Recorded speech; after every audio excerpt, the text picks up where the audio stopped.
is how bad your day is. All you care about is what you don't have. Maybe your job, all the work and the hours you're putting in may be too hard right now. You don't feel appreciated. But I'm here to let you know, that person that you served, that was the same person that lost a loved one in their lives. They lost their child. That baby girl passed away. But yet they came to your place of business and you're giving them bad service and you don't even know their pain. All you care about is what you lost. What did you lose? You lost your car. Anything that's materialistic can be replaced. But when your life is over, it will not come back. Humble yourself and recognize your life ain't so bad, because that other person that we're talking about, they're fighting that cancer. That other person that we're talking about, they are homeless. That other person that we're talking about, they don't have a family to go home to. So why can't you understand the significance of life? You don't get a pass. You don't get a pass to keep making the same mistakes over and over. You don't get a pass of feeling sorry for yourself. You don't get a pass to saying it's okay, at least I tried. You ain't got time to try. You need to start living your life every single day and be blessed and be thankful and be strong and walk with power and walk with faith. This is it.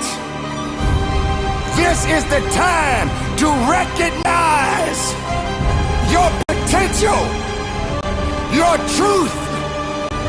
Everything about you is beautiful. Recognize your purpose in this world. We are all responsible. We are all made to do great things. Be accountable. Be productive, be powerful, and from the bottom of my heart, conduct your business.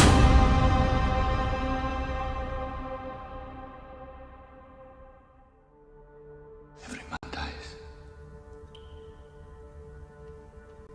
Not every man really lives. Tomorrow is not promised to you. Today is what's promised to you. How are you living your life right now? When you wake up in the morning, you gotta make sure you maximize the experience. When you wake up in the morning, you gotta maximize the opportunity. As long as you got breath in your body, you gotta pursue your life in such a way to understand that your life matters. Your life is important. Your life is critical, and we need you on this earth. You got a gift that we need. Are you living life like you got it all figured out? Are you living your life like you arrived? What are you gonna do about the life you have? This life that you have been given, this life that you are temporarily holding on to, this life that has been just given to you for only temporary reasons, has more meaning than you can ever imagine. This ain't it, man. This is part of the journey. This is not it. This is just a pit stop. This is not the final destination. This is just but you gotta put your head up high and you gotta understand your legacy matters. Your legacy is important. Every single morning, you gotta live like your breath is about to leave your body. You gotta live like this day is your last day. Every single day, you gotta maximize everything on the inside of each and every day. That's when you're alive. So many people out there in this world right now will try to tell you not to be something that you feel in your heart that you want to be. Do not let anyone validate your purpose. Do not let anyone validate your destiny. You are not done. You have power right now. You have strength right now. Because this world needs your purpose.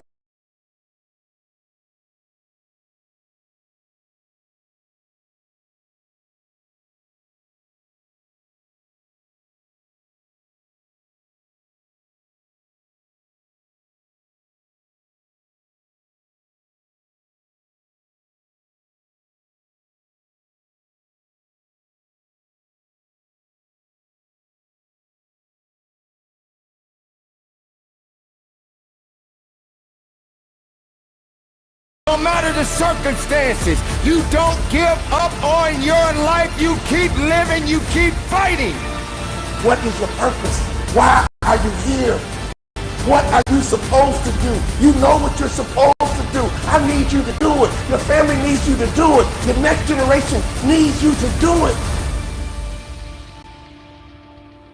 Everybody dies, but not everybody lives.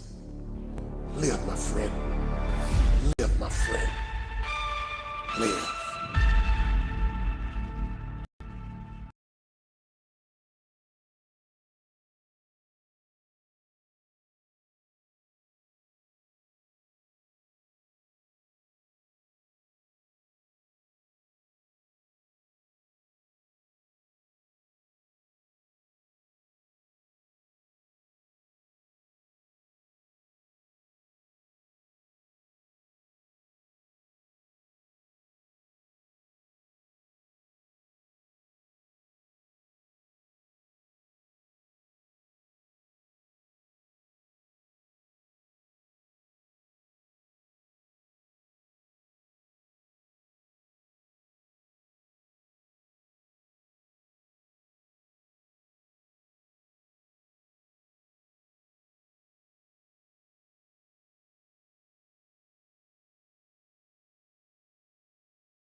Your purpose is easy to you. Your purpose comes natural for you. Your purpose brings you energy. Your purpose brings you life.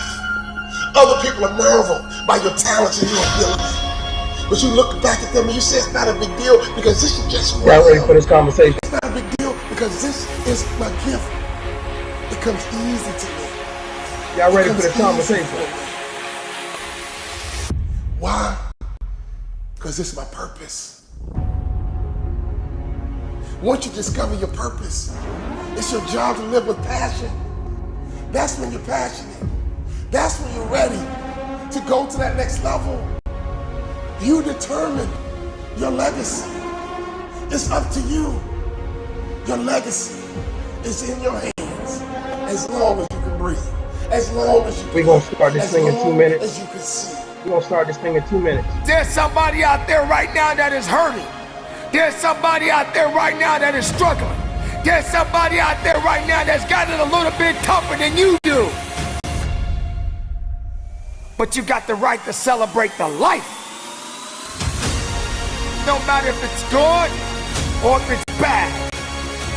Nothing is greater than living. Because if you're living, there's a possibility to change something. But not just changing, evolving. Evolving to something greater. When I think about a person who lives with, think about a lion who's a king of the jungle. That lion is living his best life. That lioness is living her best life. Why? Because every day they wake up with purpose. Every day they wake up with passion. Every day they see that gazelle and they pursue. Everybody dies, but not everybody lives.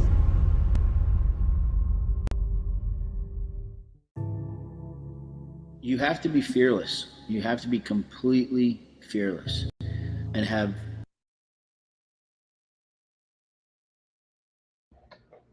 I think I could do that all night. I think I could do that all night, man. Salute to everybody in the room.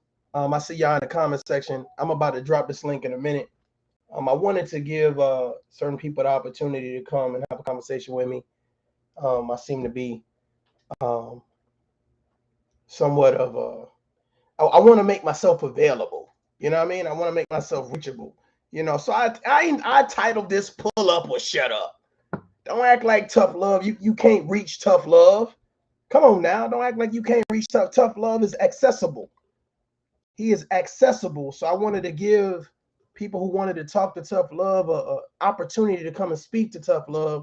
I want to save your energy in reference to your videos and editing and whatever. If you have an issue, a concern, a question, you know, pull up. Let's talk. Let's talk. This is an opportunity. I'm taking some time out. I'm taking some time so that way I can make time for you guys. It's important. If you are a content creator, if you are just somebody that's sub to the channel, if you just in the bushes, you a naysayer, you a hater, whatever it is that you call yourself, I want you to pull up or shut up. Let's have this conversation. We're going to be respectful. You know what I'm saying? But don't forget that tough love has a level of savagery that you have yet to see. And I hope that you ain't got to see it tonight. I hope that you ain't got to see it tonight. Okay. All right. So I'm going to drop this link.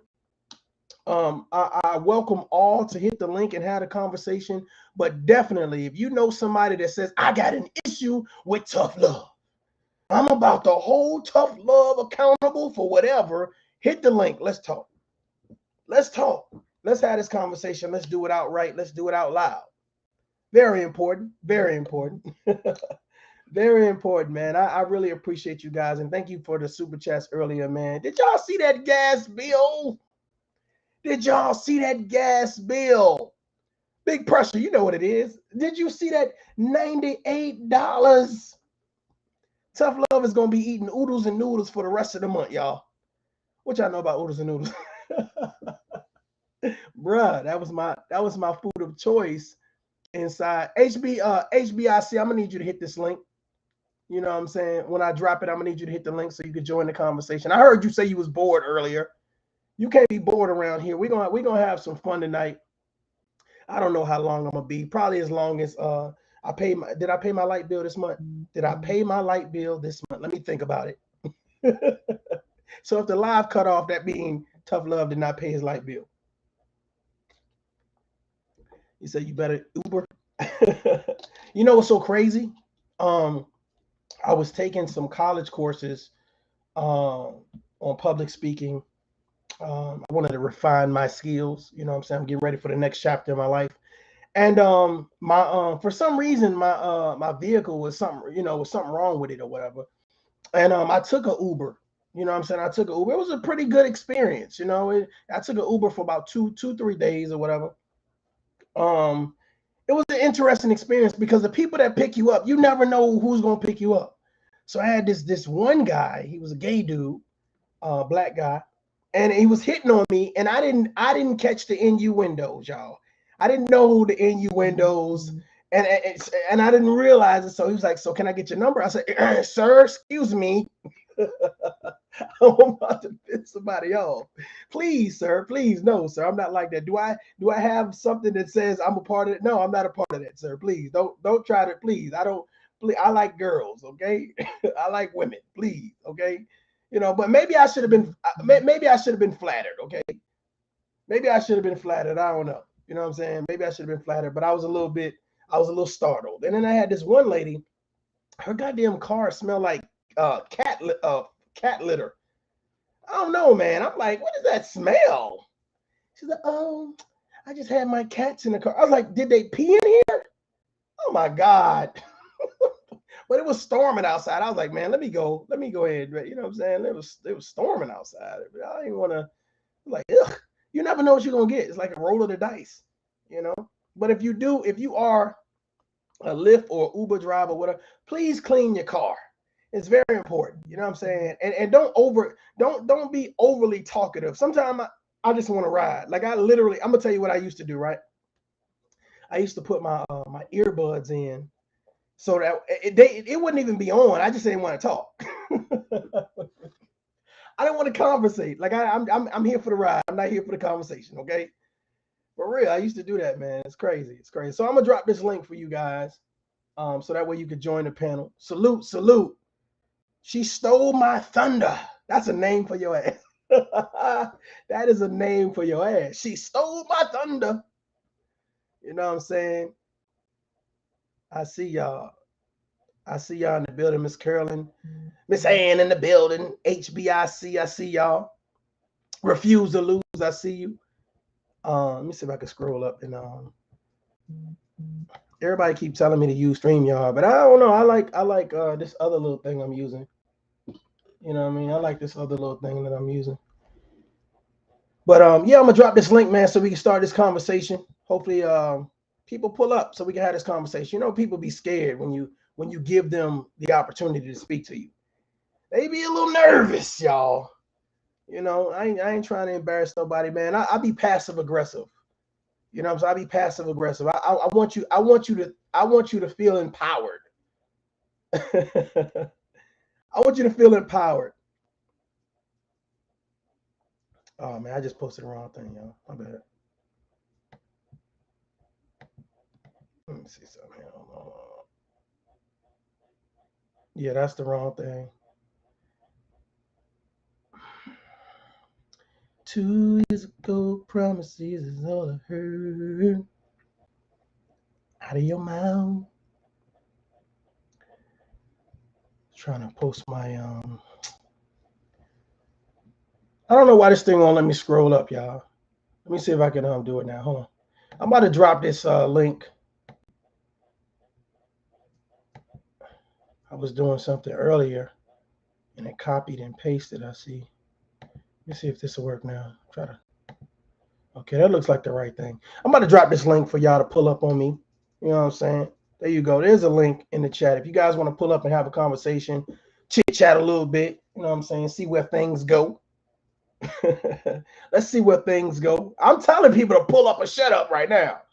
I don't want to hear nothing after this. I don't hear nothing. Nathan. Okay. You know, y'all heard my little inspirational video, man. I really like to Refuse to Lose don't be playing. So what's the topic? Man, we right now it's an open topic. Right now, you know, it's an open topic. You know, salute to everybody in the building. I see you guys. I appreciate you guys for being here. The link is in Nurse Petty. I see you. The link is in the comment section. If you guys want to pull up and have a conversation, feel free. Feel free to pull up. Refuse to Lose. What's up? I'm not going to stay up here this evening. I just want to give you some encouragement. I feel like there comes a time when people that truly believe in you just need to come forth and just encourage you, to let you know that you are on to something, to let you know how important it is not to give up because you are reaching some people, and to just not be distracted. It's nothing but the plan of the devil. Um, I say a lot of times that, I'm a whole grandmother. I have 4 grandchildren. I have 6 children. And, I feel like it's important that I carry myself a certain way. And so even though you haven't yet to experience, I'm not the grandparent part of things, just continue to stay strong, continue to build something that you don't mind your children seeing later. And don't go for the bait. I've been baited. Just don't go for the bait. Stay the course. You are encouraging somebody. If nobody else will say, you have definitely encouraged me and given me the strength and the importance to know not to waver. No matter how things go, how things come, to just stay the course. And so I'm thankful for the Tough Love platform. And I'm out. I appreciate that. Thank you very much. I appreciate that. I'll send you your cash app for that statement that I paid you to say later. I will send you your super chat money later.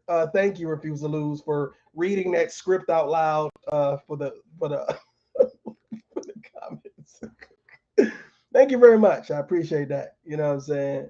No, I appreciate that. Thank you very much. I think that there's at least 1 or 2 people that really enjoy what we're doing over here. So I'm silly. But yeah, I appreciate it, man. You know, it's difficult to stand against what's unpopular. You know what I'm saying? Or let me rephrase that. It's difficult to stand against what's popular. Like it's difficult to do the unpopular thing. You understand what I'm saying? It's difficult, y'all. It's difficult. And when you stand against things that are popular, you normally get ostracized. You normally get talked about. You normally get put on a chopping block. But you got to be strong. It's not about, you know what I'm saying, being hard and being a thug and being a savage. It's just about, you know, standing for what you believe in, your worth. You know, sometimes doing the things that are unpopular is going to make you that much better and that much stronger. Some people need to see you stand against what's popular. It's not about talking down on what's popular, but it's about showing a different narrative. You know what I mean? And I really appreciate you guys for always stopping through and giving me those words of encouragement. You guys reach me both on and off my platform. Biblical God's perfect. Do me a favor, let me see your face real quick. Nobody else can see your face, just me. I just want to make sure that you're not no troll and you're not gonna do nothing crazy. I would hope you wouldn't do crazy with a name like that. But yeah, if you could just cam up real quick so I can see you and I can let you on real quick. But yeah, it's definitely difficult to do something real quick.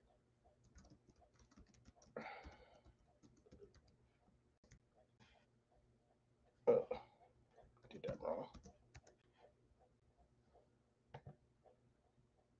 Yeah, like I said, if you hit the link and I'm not familiar with your name, I'm gonna ask you to he says I won't troll. Interesting. Okay, let's try it. Let's see what happens. Let's see what happens. Okay, let's see what happens. All right, here we go. Hello. Biblically, this is God's perfect inamarato. In other words, God's perfect male lover. So I'll be rewarded in accordance to the ultimacy of our Heavenly Father of the Bible. Man, what the fuck? What? What? Are you shitting me? Hold on, I'm gonna bring you back up because I thought it was funny. Hold on, wait. Hold on, wait. My bad. Hold on. I need something to drink with this. Hold on, wait. Who sent this person over here? Whose member is this? Okay, I'm gonna let you back up. Okay, you finished reading your I don't know what that was. Testimony or scripture. I don't know if that was the Salvation Army mission statement. I don't know what that was. Okay, here we go. You ready? Are you ready? Are you ready? Get your voice right. Here we go. This is crazy. Here we go. You're back on. Biblically, this is God's perfect inamarato YouTube. So my YouTube channel name is the same as my avatar here on the studio. So as I was saying earlier, is that because I live a perfect life in accordance to what our Heavenly Father of the Bible expects from us, I'll be rewarded in accordance to his ultimacy amid his new kingdom of everlasting paradise. You too can have this life if you choose the path of righteousness. Reply? I don't know what the hell you're talking about. So I'm just trying to figure out what righteousness. Listen, bro, I'm trying to do me, bro. I don't know what you're talking about. Like what is it that you trying to save me? Are you trying to save me right now? Because there's more people that need saving. I think I might make it to heaven. There's some people that ain't gonna make it to heaven. Trust me. I think you need to go there first before you come here. But I appreciate the words of encouragement, but I'm about to get you the hell out of here. Go with God. Go with God. Okay. Fuck. What the hell? Who sent him here? Who sent him here? What in the hell? Let me get Refuse to Lose back on here. Basically, he's trying to tell you that if you walk righteous, you should reap all the rewards that are promised to you in the Bible. Bless his heart. Bless his heart. I didn't ask him no. I didn't send out no requests. I didn't. I'm gonna be okay. I think I'm gonna make it. I think I haven't crossed the path of craziness yet. So I think, you know, if God is grading on a curve, I think I'm gonna make it. Like if he grading on the curve, like I think I'm gonna make it. Like I got a couple people, my mom up there, my grandma, my daddy. They might like, God, look, you gotta let my son up in here now. You can't be playing with my son. I might get in the back door. Like, you know what I mean? I'm gonna get to see the movie. That was the promo skit. Yeah, I'm gonna get to see the movie. You know, my people gonna get me in the back door. Yeah, I mean, I don't mind that. There's a time and a place for that. I'm glad he came through though. No disrespect to him. I just, I was like, that was kind of interesting. Lady Snoop, what's up, Lady Snoop? Lady Snoop was ready to go to war. I told Lady Snoop, nah, that lady ain't worth it. That lady is not worth it. For real, she's not worth it. What's going on, Miss Curlin? Nothing. You know you ain't right. Oh, I had to get him. That man was British. He was just trying to say to you that that YouTube could have the hell. Like, as long as we walk right, we'll be okay. Basically. I didn't give a damn what he was saying. I'll be looking at I don't know. He lost. Look, I wasn't. Mario lost. I felt like he wanted to touch me. I don't know. I was feeling uncomfortable. You want to lay hands? You was feeling uncomfortable. I was feeling uncomfortable. Oh Jesus. Yeah, well, you have the right. You know, if you feel uncomfortable, it's your platform. Yeah, I mean, I brought him back on so he can finish. Finish his statement. I didn't know if he was recruiting for the devil or the Lord. So, whatever. Touch somebody. Well, that was the name of his YouTube channel. He was telling you so. Bless his heart. Bless his heart. All his life he had to fight. All his life he had to fight. Oh my gosh. Yeah. My ex is British, so yeah, I didn't know if he wanted to lay hands on me or I didn't know what he wanted to do with me. I didn't know what he wanted. I was a little nervous. No, I think even my ex would be like, "What the hell?" Yeah. I mean, I don't know. I was like cam up so I could see your face. He was like, I don't know. He said no. I don't have a camera. What? He said, I don't have a camera. I don't have a camera. I was talking to him in the back chat. I'm dropping a link if y'all want to pull up. I was talking to him in the back chat. I was like, yeah, all right, pull up. He has a camera. He has a camera. The Lord needs to bless him with a camera. That's the my Lord. Need to send him a lens of protection. Oh God. He has a camera. I just talked to my sister-in-law earlier from over there. Big Pressure. You're right, Big Pressure. I didn't know what he was saying. He was a lover of something. Lover of feet or something. I don't know what he was doing. It's all hot air salute. The link is in the chat if y'all want to pull up. I'm just saying, I felt Lord. uncomfortable. I had to turn my volume down because he was speaking to my soul in such a demonic way. Yeah, I felt like he was trying to take my soul through the camera.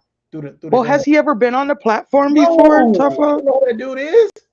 Oh. Maybe it was that cat. Maybe it was the Uber driver. It might have been the Uber driver. Hey, listen, I was nervous about the Uber driver because I didn't think he was going to take me to the damn college. He went away. Oh, Jesus. I said, why are you going down this back street? Said, he started playing Love Shack. And then he tried to offer me something to drink. I said, hell no. I don't know what's up in there. I might not make it to school. Wake up, and my pants is down. I told you. Nah, bro. Nah. Lord. I will walk to Jesus. I will walk to Jesus. You ain't gonna touch me. Oh Lord. Daddy, my gosh. What is all of that stuff around your mouth? Jello? Ice cream. Ice cream? Yeah. Hell no. Yeah. Oh Lord. I be nervous. Listen, I don't like to go. I don't know. I'm telling you, when I was doing the whole get a ride, do the lift thing, I was nervous because you don't never know who gonna pull up. You know what I'm saying? So here's the thing, right? I don't know if you guys heard about it, but it was somebody in Detroit, and they you know how you call a Lyft or the Uber when you're drunk? No. Okay. What I'm saying is people were calling Ubers and Lyfts when they were drunk, and the person that would come pick them up would take advantage of them. Oh yeah, I did. Yeah, definitely. They make a fake profile and start the Uber and the Lyft things, and then they pick people up from the clubs at night, and these people are probably high and drunk or whatever, and they just take advantage of them. So I don't know, when I get in there, I'm always on. I'm looking around. I'm seeing if I'm just looking around. I'm making sure the door can lock. I'll be cracking the window. Come on. You ain't gonna get me. You ain't gonna sex traffic Mario. Can you imagine? Sex traffic Mario. Can you imagine me getting sex trafficked? Oh my gosh, I could not even imagine. I mean, what they gonna do to you like Django? I mean, I don't know. what the hell? I hope it ain't no Pulp Fiction type shit though. Like seriously, like, seriously. Oh my gosh, you're like, For wait a real. minute, we asked for somebody younger. How old is this boy? No, yeah, exactly, right? Man, I'm a boy. you keep saying, man. I'm a boy. I'll be disrespectful too. I'll be defiant. Like you're not Oh doing this to gosh. me. That's why I I'm said not doing this. Django. And then they're gonna hit me with the crack needle. I'll be like, okay. Wait, Chris, you You got it. said crack needle. The crack me. Hey, they keep them people drugged up, them kids and shit. That's how they Yeah, but I don't think you can shoot crack though. I don't think that can be that's possible. I'm just saying though. Like I think that, I be feeling sorry. Like Definitely they do though. I You have meals and in this state, I know that happens to our youth a lot. I didn't know how much. I was like shocked when I found out. I'm like, man, what the hell? Where they at? Like somebody sent me how? a link and said, watch this, and it was all about sex trafficking and the borders and what they do, and I'll be like, man, bro, I'll be watching my kids. Somebody, I think I said this before, like somebody, I was in a damn grocery store and this dude came up to my daughter and was like trying to hand her something. I said, dude, if you don't get the hell up out of here, What the hell? like you retarded and stupid. Like I went off and rightfully so. Her mom was like, you didn't have to go off on her like that. I just felt a certain type of way. Like don't just walk up on her like that and hand her shit. Exactly. Yeah, whole parents right here. Like don't do that. And you don't even usually you would ask like, do you mind if they take a kid? What if your kid is allergic to? We were literally getting her something for I think it was Halloween. We was getting her something, and our backs was turned looking at the little the aisle or whatever Costume. and the dude literally walked up behind us to our kid. So when I turned around, I see him standing in front of him, and he was trying to hand her something. So I'm like, man, if you like, I just look, I thought I was in Iraq. I was like, is this the Taliban? Like seriously, for real. I said, look, I'm about to put you through all of these aisles. Please don't. Oh, please. I know my daughter was like, oh Lord. My ex-husband was like that. Daddy, don't say that. I was like, you be quiet. But you have to let them know though, because if you don't because there's also this other one where this guy, he just walks up, this mom is walking with her kids, another lady, and he just walked up and grabbed the kid. They were fighting this man for the kid all the way into the car, fighting him to pull that kid out. Like that's just how brazen they are. They'll just walk up on you and grab your kid. I'm like, yeah, that's crazy. Salute to the chat. I just dropped a link if you guys want to join us. I don't know how long we're gonna be, but feel free to pull up.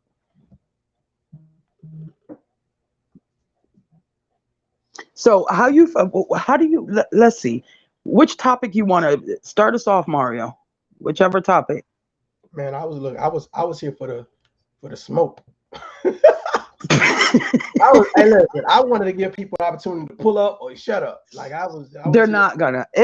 I would be surprised, shocked if anybody is like man enough to do that or grown enough to have an adult conversation. I highly doubt it.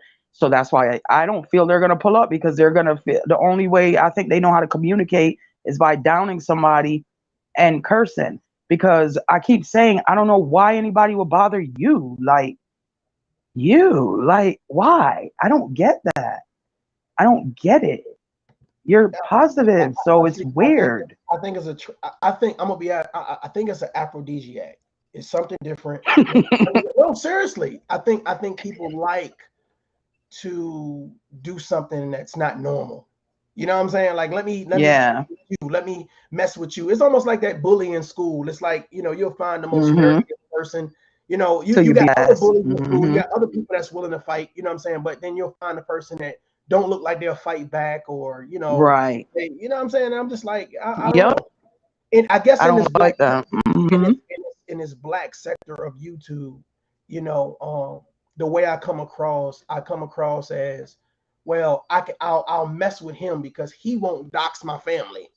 You know what I'm saying? But not knowing that I help erase your family. Like you don't understand like the levels this shit'll go to. So I just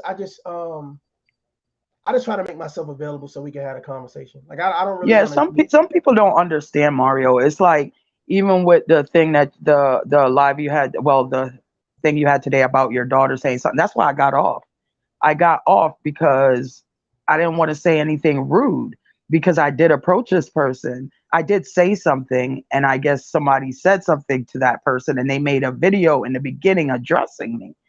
And I went in the comment section and I said, okay, if I'm wrong, I apologize. My bad if I'm wrong. And never really came to you and asked you about it. I asked you one time and you say you didn't want to say their name, left it alone. And of course, so that's why I went right over there. I had to just not say anything, because I don't have to curse and swear to put you in your place. Okay. Right. And Right, for right, right. me, I just don't see the point of people have no fucking respect. Like, leave children alone. Why are you shouldn't even bring up the person's partner because they're not. I mean, I don't know how this whole shit started, but it's like, there's no more morals. Anything, you can go after anything now. They're so desperate. That's desperation to me. Like, you just see people like trying to like a whole bunch of like weird zombies all around, like, oh my God, desperation, because that's how they support their whole everything. So they're willing to just like lose their dignity, integrity, everything. How do you pick on a child? Now, if the parent, if me as a mom, yep, I have that type of family members too. And how do you pick on a child? And that the thing is, we know what you look like. You don't know what the rest of the people look like. So you should really just watch what you do. Have some kind of substance behind you. But the other issue is they have none. They don't have anything to talk about. You know what's so So funny, that's man? what they do. I value people with substance. I value people who can Oh, communicate. yes. It's not even about like you have to talk like you have a doctorate or whatever, a PhD. Right. It's about being able to communicate simply. And I see a Mm-hmm. lot of people that lack substance. And when you Mm-hmm. actually get on, especially a panel like this, here's the thing, Mm-hmm. especially a panel like this where I'm not going to do a bunch of things that's going to distract from the conversation. I'm gonna have the conversation with you. I think people are afraid of those type of conversations because those type of Definitely. conversations will expose who you really are. You know what I'm saying? I don't need Mm-hmm. the chat to help me. I don't need to put a whole bunch of stuff. Like we're gonna have this conversation, and it's really going to lay out for the people who you are. I'm gonna ask simplistic questions, and it's not gonna be no room, no wiggle room to wiggle out of it. Like, why did you do this? Right. Why did you say this? You see what I'm saying? Like, Right. if imagine me having a conversation with the woman that decided she wanted to talk about my daughter. What did my Right. daughter do to you? She's gonna say nothing. Exactly. Wait. She's gonna say nothing, and I'm gonna say, okay, well, if my daughter did nothing to you, why did you feel the need to speak on my child? You know what I'm saying? Right. Do you feel as an adult that that's reasonable and that's respectful as for you? You see what I'm saying? Do you feel like you lost any integrity? Do you Right. feel like you lost any adult, you know what I'm saying, livelihood by like I just feel like Right. You didn't lose anything monetary. You didn't lose anything about yourself. Like a 3-year-old, there's nothing they could do to you. Nothing. If you're in their face, I mean, 3-year-olds, they are honest. Kids are honest. If your breath stink, they're gonna be like, ew, your breath stinks. If you're in front of them, but you gotta appreciate that about toddlers and kids, But there's no way. Listen, there is just absolutely no way and no reason for anybody to talk about other people's children. There's just no reason. yeah. We're supposed to be protecting children and protecting our kids. Oh, Like, Tony, but that's it's what not I'm like all that, about. Antonio. Antonio, it's not like that. It is not I like that. know. We I say see. protect our women and we say protect our children by any, at any cost. And it's funny to Yes. me how people sit in chat rooms and listen to people downplay other people's children. And nobody's in the Like, chat telling them stop. Nobody is man, like in their thing saying, hey, this is not a good thing. This is not a good look. You should reach out to that person. You should not be we talking. applaud it. Nobody. We cheer for it. I don't Yep. care if I've ever had a disagreement with you online. I'm not about to cheer for somebody talking about your kids. I'm not about Hell to no. do it. I'm not about to like it, Hell share no. it, or be a part of it. If I'm in a chat and it starts going that way, then I'm gonna exit stage Leave. left. Yep. And Exactly. here's what's so sad about it is we act like we care about women so much. We act like we care about children so much. But really, it's like if I feel like you're popular and I want to be down with the cool kids, Right. I'm just gonna stay here and not say that you're wrong. And that's what's so sad about it. And Yes. that's what makes Tough Love public enemy #1 on a lot of fronts, because I'm gonna do it when it's unpopular. I'm gonna do it when I don't have a team of people saying, yeah, I'm right. I don't need a team of people, because I know that the principle of what I'm doing and what I'm standing on is right. And I know that the average Mario, everything you have said, you said everything they're saying now that supposedly my fingers quote unquote is so positive. You said it like 6 months ago, 5 months ago, 4 months ago. Everything they're saying to who were like specific people. You said this 6 months ago. That's why I said they just didn't want to hear it from you. Like, what's the point? What's the problem? What is the problem? I wasn't. So here's the thing, right? First of all, let me say this, and I appreciate you bringing that up. But I appreciate anybody who is now saying it, because that just means there's more people saying it. So great, that's cool. Everybody, people are saying it now. That's great.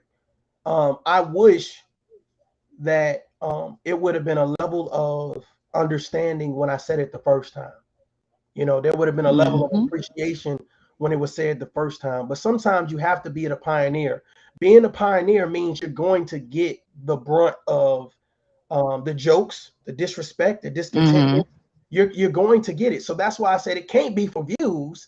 When people look at me, bro, this can't be for views, because if that's the case, then shit, I could have been turned this. I could have this shit turned up right now.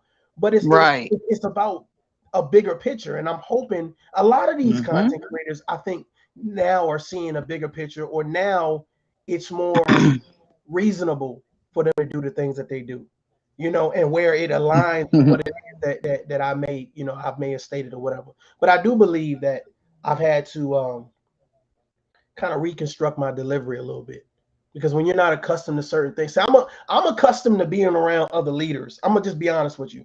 And we don't have a sense of we don't have a sense of, like, everybody. When you sit in a room and everybody has a house, a car, money in the bank, good credit, career, whether they're an entrepreneur or they got a great job, the conversation is different. I'm used to sitting in the room with leaders, so when I speak to people, I speak in a certain type of manner. But when you're speaking to people and they're not accustomed to leadership, they're going to take what you say offensive. You understand what I'm saying? I definitely get what you're saying. But I understand that my chapter right now in life is different. People are not accustomed to that style of leadership. They're not accustomed to someone speaking with that type of authority. So I need because I want the message to resonate. I don't want it to go over nobody's head, and I don't want them to feel attacked. I don't want them to feel like, well, the only people that feel attacked, this is a late show. The only people that feel attacked, let me just say that's just weird that they would feel attacked by the way you deliver, because you throw comedy in there.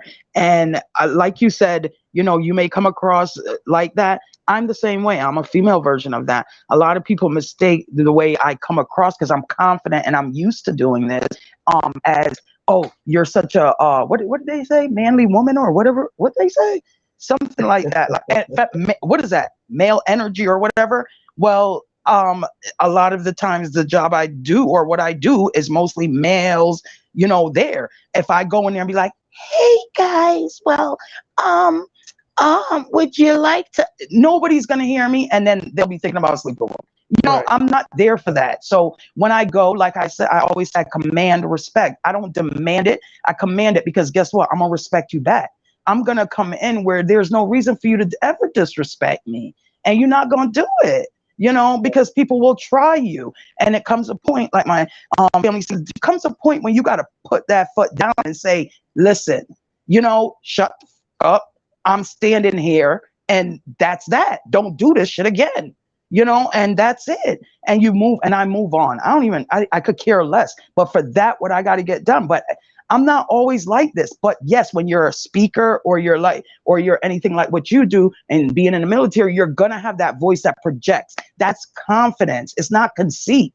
You know what I'm saying? Or we wouldn't take advice from anybody and we wouldn't listen and wouldn't want to hear your point of view and take it to heart if we were conceited or just being like, oh, bravado and everything. It's really, we're just confident.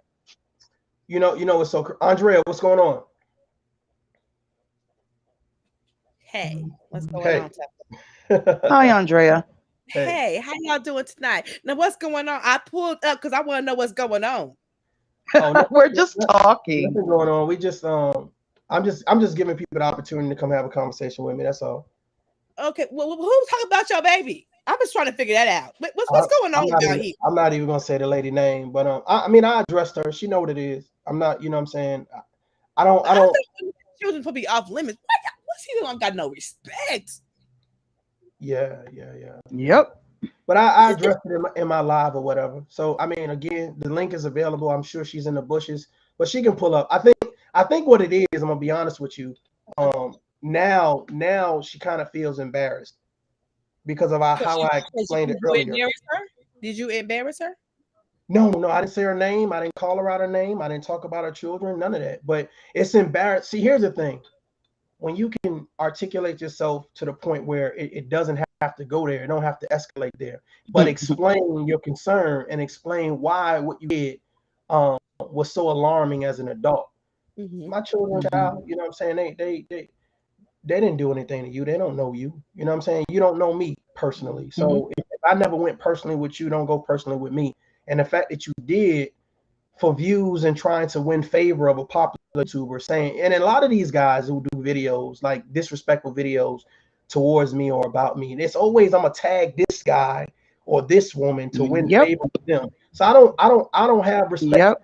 I don't have respect for that. And I don't have respect for the people they tagging, because those people never live and say, or get in the comments and say, don't tag me in this nonsense. Don't put me in this nonsense. It's like they fool. And then I hate people who like to secretly throw rocks or like use people to make videos against the other. Like I don't have no respect for that. You know what I'm saying? I don't have no respect for that. Exactly.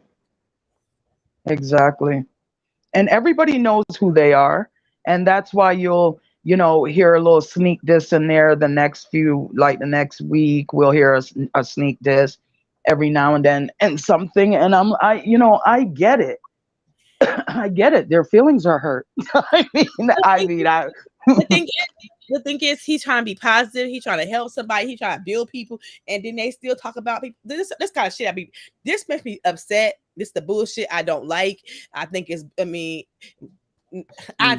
This is really the bullshit, because at the end of the day, you're asking people, if you got a problem with me, come and holler at me. I ain't gonna disrespect you. They don't want to pull up. They stay in the bushes. This some bullshit now. This is the bullshit. Yeah, it's not. Let me do this for the people in the room. Let me do this one time for the one time. Listen, tough love. Despite what you hear or whatever, you know what I'm saying, I am not a weak person. I can handle myself very well. Like, I know when to turn the hell up. If you think Andrea is a firecracker, tough love will light this thing up. I'm just saying, I just don't choose to. Like, a lot of people wanted me to turn up on Old Boy platform. We was having a conversation. Yo, bro, you should have said it. It's like, it's not even worth it. Like, it's some things you didn't even get to talk on this platform. I'm just saying. But see, here's the thing. I could have turned up. I could have took that thing to a whole nother level. And I feel like people don't understand strategy. And the strategy is, I'm gonna let you speak. You know what I'm saying? And I want to see where you take this conversation. You're in control of the conversation. Let's see where you take it. Let's see what you do. You know what I'm saying? Again, when I have conversation with people, I'm not promoting distraction in a conversation so I can win it. I'm not promoting, you know what I'm saying, any type of sending, you know what I'm saying, message. I just want to have a conversation, because first of all, I love to have conversations with people because I love to learn and I love to network. And I love when people are telling me about their testimony. That's a good thing for me. Like, it inspires me. When my sister speaks, you know what I'm saying? I know the other time she was on the panel, was like, well, I'm not, Rich Bleezy, shout out to Rich Bleezy. He was like, I'm not used to no woman talking to me. And like, bro, my siblings speak with authority. because their brothers speak with authority. You know what I'm saying? They speak. And talking to me. Where you see that, bro? if you weak, you can't come in our circle. We're not having it. Mm-hmm. Whether we go into a bank, whether we go into a boardroom, whether we go into the street, we speak. Right. That's just how it's not about being disrespectful. It's about saying, listen, this is who I am. This is what I stand for. Mm-hmm. And this is what I'm saying. And I want Mm-hmm. you to understand it. And I want you to listen to comprehend. The issue with social media is that people don't listen to comprehend.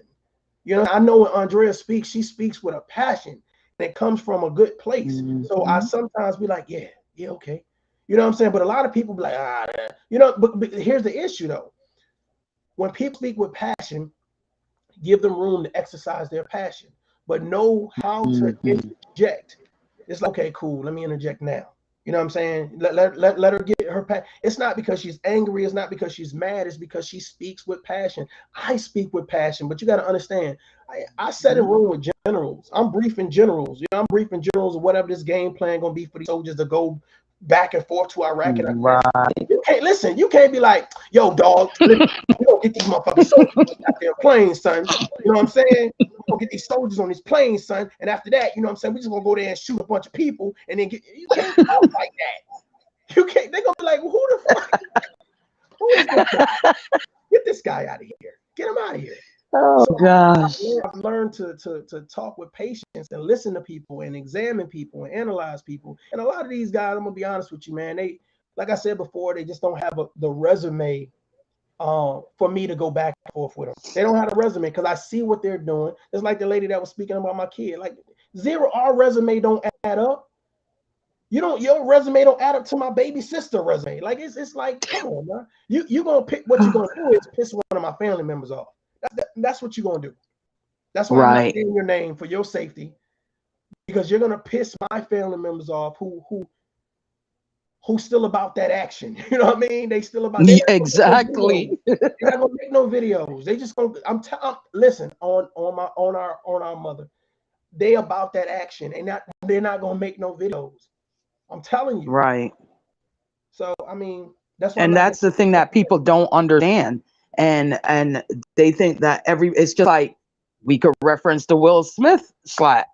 That's what it's kind of like what I was saying the other day. It's like you never know when somebody's gonna be like, "This is the day," and this is enough. You never know. So that's why I'm telling, and nobody would expect Will Smith to go slap anybody. So you see what I'm saying? Like you never know, and you never know who it's coming from. But he was fed up. I'm just being honest. He was fed up. Yeah. He was fed up. So my thing is, all these keyboard gangsters. Look, my family about that action. I'm like this. I'll put papers on you. I got too much to lose. But my brothers, them, they don't. But see, here's the thing. They don't care. They got their own business. They don't care. You know what's so crazy, ladies, is the fact that people feel like you need a team, and you don't need a team. You ever heard somebody say, "I do my dirt all by my lonely"? Tough love. That's exactly how I am. Oh, wait. I'm telling you right now, like the level some people will take it to is not. You could do it by yourself.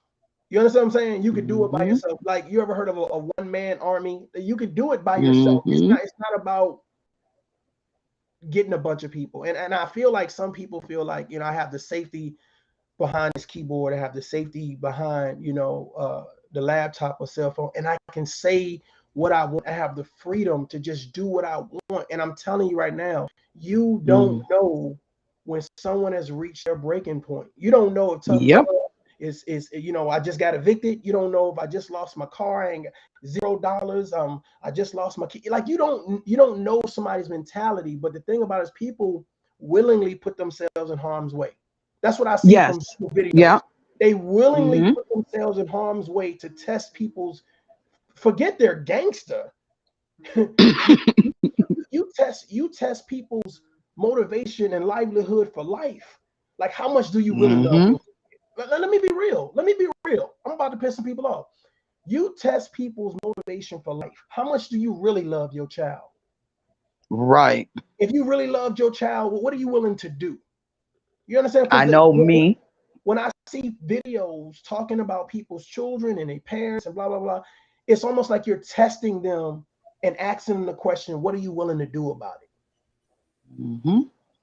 But so many people gonna get hurt, messing people, mamas and children. That's shoot. I would die for my children. So I don't play games when it comes to my kids. I will kill for my children. I don't care. I go to jail. I mean, I don't want to be in the jailhouse, but I go to jail. Somebody fucking my kids. Yeah. I sit in there. I got the bail money. I got the. I'll sit in there. How long they say I sit in there, but I got the money to take care of myself. But when it comes to my kids are innocent bystanders. They didn't ask to be a YouTuber. They didn't ask me to be on the YouTube streets. They didn't ask for none of that. I'm a mom. Before I'm a YouTuber, I'm a mom, and I take mom serious. Okay, so when it comes to my kids, my grandkids, I'm just who? What? Oh no, I lost my damn mind now. I don't know who you are. But yeah, I'm one of those people. I could wait years. I got the time. Yeah. I could wait. I might put some papers on you. I might put some papers on you and wait till you get some damn money to take your damn money. How about that? I don't need your money. Listen, this is how I feel about it. When it comes to people and their children, this is why I can speak so heavily on some things. The type of person I am, and I tell anybody this, I don't really care what people say because I don't care. Who cares? You don't do nothing for me. I don't care. But don't mess with my kids. And I'm not talking about words. I don't care about words. Like none of us do. I don't care about words. Whatever. Go fuck yourself. I don't care about it. And I tell my kids, I said, words, when people argue with you, they're like a fart in the wind. It comes around, it smells real bad, it aggravates you, but eventually that shit blows away and you forget about it and move on. Long as you don't touch my kid. Now, thank goodness that everybody people that are around me know this about me, and I just stay to myself. Don't mess with none of my kids. Don't do it, because I'm not gonna sit on, like Mario said, everybody's not gonna sit on YouTube and be like, oh, I'm not that type. I'm not gonna be like, oh, I'm gonna do this and I'm gonna do that and I'm gonna do this. No. Why the fuck would I give you a blueprint to how I'm gonna get to you? Like, why would I do that? I'm the investigation, second best me. The best. Yeah, I'm gonna be honest with you guys. I done seen some real crazy stuff in my life, both in and out of the military. And I've watched some parents take things to like the full extreme about over their children. And I just feel like either we've lost a sense of reality, or people ain't never really been touched like that. You see what I'm saying? Right. That's it right there.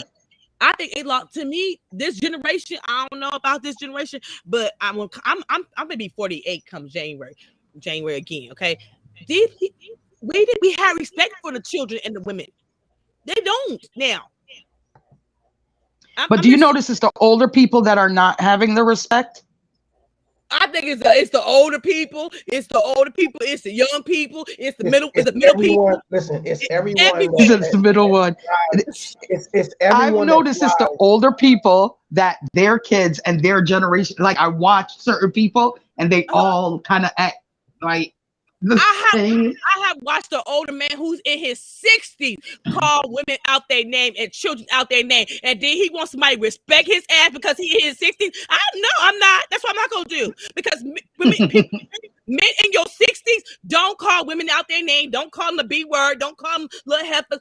What we do that at? My daddy is 73 years old. Don't say shit like that. So you don't get on. You think I'm gonna respect you because you an elder? No, show respect earns respect. Right. My father's 84, and I've never heard my father disrespect a woman. I've never heard him call a woman, not in front of us at least. I've never, and I don't think he would, because I've just never heard him do that. I mean, Mario reminds me a lot of my dad. I mean, I know you're the young version, Mario. My dad too, okay? But the only thing my daddy ever said was, he called me a Jezebel. You heard my daddy call me a Jezebel. Talking about remind him of an old man. Her daddy 100 years old. Talking about reminding, I ain't got time for this shit. Let me stop playing. I just don't understand. I feel like even though we say we as a black people, I feel like when we come to certain things, we absolutely do need to remove the we, because it's not always we. It's not. You have It's to let gay. people be in a category what they feel they need to be in. Whether it's drag people, talk about people, kids, they got this B thing going on. I know for a fact I'm not part of that. So why are people labeling me as that? Mm-hmm. That we thing. We black people. Salute to the We chat. because we To the black is chat. a part Salute. of this. We because we green is a part of that. No. Right, right. I feel Because the same way. everybody isn't a part of that. And that bothers me. BTS, I'm a lone person. Like I'm not a part of I don't like cliques. Never did. Absolutely no way. Um I just am not that. In high school I was popular. I got along with every group. Like I was in Mm-hmm. every group, everywhere, bouncing. I want to know this one, that, I want to hear your story. Blah, blah, blah. So I was all Right. over the place knowing everybody, Mm-hmm. but I don't ever consider myself just in one spot. My loyalty is to who I serve, God and my children. And that's it. Absolutely. That's it. And I feel like When I people have tie another you to things. husband, then maybe, but that's it. I Yeah, just I feel like definitely people was. tie people to things that they're not even a part of, amongst them, or nothing. But people just want to tie you to these situations for what? Mm-hmm. I Yep. think people get a kick out of dirtying up your name though. Like they get like Mm-hmm. I really believe that with everything in me. I'm telling you. if you have like this slate, like just say like let's say Refuse to Lose, she made her channel all about cooking or whatever case may be, right? And like you've never burnt anything, I mean it's nothing bad about the channel. Somebody Yeah. if you for some reason if you stay a part of the black sector, it's like, oh well, she thinks she all that because she cooking, she can't really cook. Like it's just like the Did the you see the that roach animosity. behind her stove? Yeah, it's like it's the animosity. It's like people speak with such disdain for you. Mm-hmm. It's just it's crazy, and it's a lot Instead of of them like, saying, I like what you're doing, how do I right, do that? Or, right, wow, that's right, nice. Fucking kill right. him to give a And compliment. what's crazy about it, I've Mm. seen people, and I'm gonna be honest with you, and I'm just gonna talk about the men right now. I've seen people attack me and call me names and turn around and say the same exact things that I've said on a platform and promoted it as if they didn't get that from me. You know what I'm saying? It's like the same way, the verbiage, like the energy behind it, and it's like, man, it's like, well, how can you have a disdain for me if what I'm saying is okay for you to repeat? Why not just say, hey, bro, I agree? But it's like if I agree with you, the person that I'm cool with, that I feel like I'm getting something from, I'm gonna have an issue with. You know what I'm saying? So Right. it's just crazy. Like hold on, it's 21 people in the building right now. There should be 21 people in the chat. You see what I'm saying? But it's like I'm gonna stay here. Mm-hmm. I'm not gonna say anything because It's I don't want. crazy. People judge Mm-hmm. you. People judge you because you don't have these numbers. People judge you because you're not talking about the foolery. I People have judge. figured out that people are buying their subs. I seen a lot I of it heard going. that too. Mhm. No, I know it's it's a fact. Mhm. So that's Yeah, why I was looking at numbers. I was looking at Marius. I was looking at everybody's, and I'm a numbers person. So I'm looking. I'm like, I gotta find out about this. So It's yep, I went and I found out. they I'm can nosy buy. when it comes I to stuff like that. definitely heard it's possible, but don't judge Oh people because no, it is. don't judge people because they don't have the numbers you think they should have, or because you want to be negative and they continue to be positive. So now you feeling away. I don't really give a shit about Right. the judgment. I knew the moment you start speaking. And this is what people need to understand. The moment you start speaking about against what's popular, you automatically, become a target. So Yep. I've been like that my whole life. Like if you the bully of the high school, automatically it's like, bro, what you doing is wrong. What? So let's fight. Mhm. If my sister was in this chat room right now, she'll tell you like everywhere we moved to, it was like always some type of bully. And I always used to be the guy, be like, man, hey, that's some bullshit that you're doing. And I always used to fight all the bullies. And I see a lot of bullies online. Like It is. Yes. these bullies have no resume. They have done nothing to where no one should be No. applauding them, giving them That's why you're mad. donations. And no, what it is that this is why the attack on me was so interesting, because the first thing they do is they call out your resume. You think you all that because you're in the military. You think you all that because you went to school. The first thing they do is call your resume out, but they never state their resume. That's what I noticed. It's a certain pattern.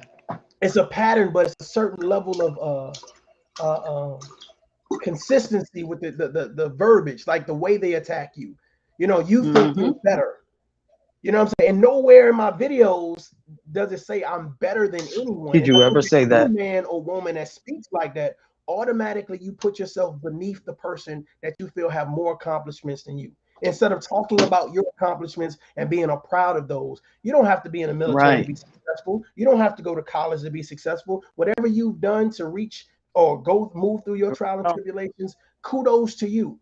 You see what I'm saying? I'm no better than you. We put on our pants the same way. The issue is that our mentality is different. Our addiction to life is different. And I think that's what makes a person better than another person, because they would rather smile than a frown. Our moral compass is different. We're just cut from different cloths. And that's just how it is. We're the ones that will fight for the child being bullied. They're the ones that we would be fighting. You know what I'm saying? In school. Right. Here's the thing. It's not about just we would be fighting them. The issue is that I must tear you down and bring you beneath the level that you're at. I must tear you down. You know how many men, you know how many content creators, even if you, let's just say your channel was about negativity, like it was solely focused on negativity, and you came across a guy like Tough Love. Do you know how many videos I would be sharing if my channel was solely about negativity and I came across somebody like Tough Love? Do you realize how many videos I would have shared out? Because I would want to balance. Like, even though I talk about gossip and nonsense, I want you guys to hear this, because I realize that this is important. And it's so crazy to me, especially a lot of popular YouTubers or whatever. They'll say, I'm leaving the gossip and the nonsense and the craziness. But then when you have a guy that's pretty much already kind of stepped away from it, you won't promote that guy. You know what I'm saying? You won't. No. It's craziness to me. Like, it's interesting to me to see how people move and what they get behind. I want to address the church lady in the comment. She was saying, yes, they do buy subs. And basically, let's see where, I don't know if everybody can see it or if any. Says, yes, they are buying their subs. Let me put my glasses on. And they're keeping up drama because they depend on the YouTube checks. Exactly. I just feel like if it's about drama, I'm gonna be honest with you guys. Like, when I say about being positive, I would definitely be meticulous about drama. Like, it would be easy for me to blow this platform up negatively. It would be right. Let me see who's in the back. Hold on. Franz, do me a favor and GF, cam up real quick so I can see your face, and I'll let you up. Can't nobody see you but me. Okay, cool. We straight. Here we go. Welcome to the platform. What's on your mind? It says your Wi-Fi signal is on. Okay. Can you hear me? Yeah, I hear you. First I want to say, how you doing, Mario? Ladies, how you guys doing? Hello. Good evening. How you Hello, doing? how you doing? I'm doing good, all is well. What's on my mind?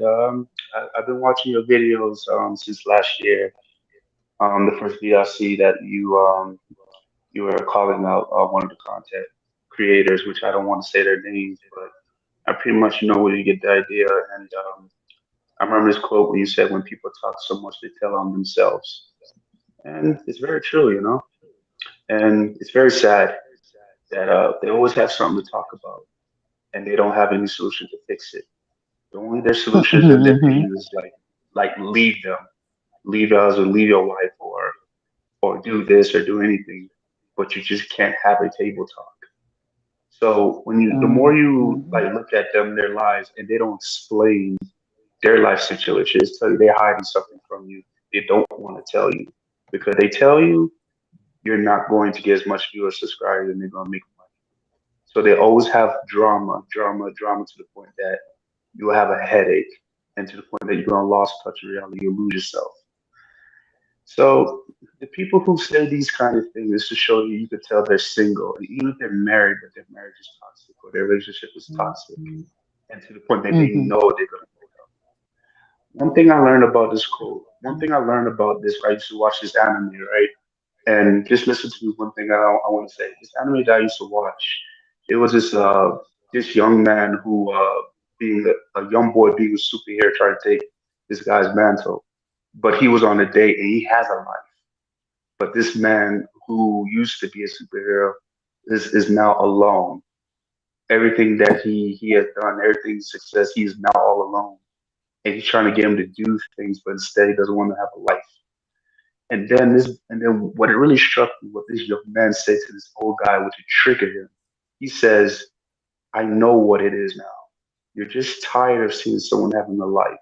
You want me to end up like you alone. And this is what they're doing right now. They want to end up like them alone because they're alone. That's the problem right here. I appreciate that you sharing. First of all, I appreciate you said that you've been checking out my videos since last year, man. That's real cool. It's always good to hear that somebody's been listening. Hopefully I haven't been disappointing you. I know we've got into some things here. I don't even want to say got into. I had to address some things, and I'm gonna do that from time to time. But I hope that the overall message and what we've been doing has left a good impact and a good taste in your mouth, or whatever case may be. So I really appreciate you sharing. Feel free to stay on the panel and chop it up with us. No problem, Mario. I mean, it's all right. I mean, don't get me wrong. I mean, most of the things you say is very incorrect. Little things that we could disagree on, but we're not perfect, but we always want to do better, and we always make sure we check ourselves there. And also, I pray that you be safe. I pray that for your kids be safe as well too. And that's good that you're standing up for yourself and your child because no one should ever, ever talk bad to their children online, even in their home, because to Exactly. me that's just pathetic, and that's just very low.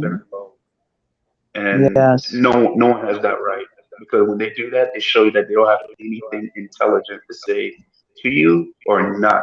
They're just doing that just to get under your skin and nothing more. So look, so Exactly. Mario, I just want to say, make sure you go with wisdom that God gives you. All I right, just don't appreciate do that. something that you will regret.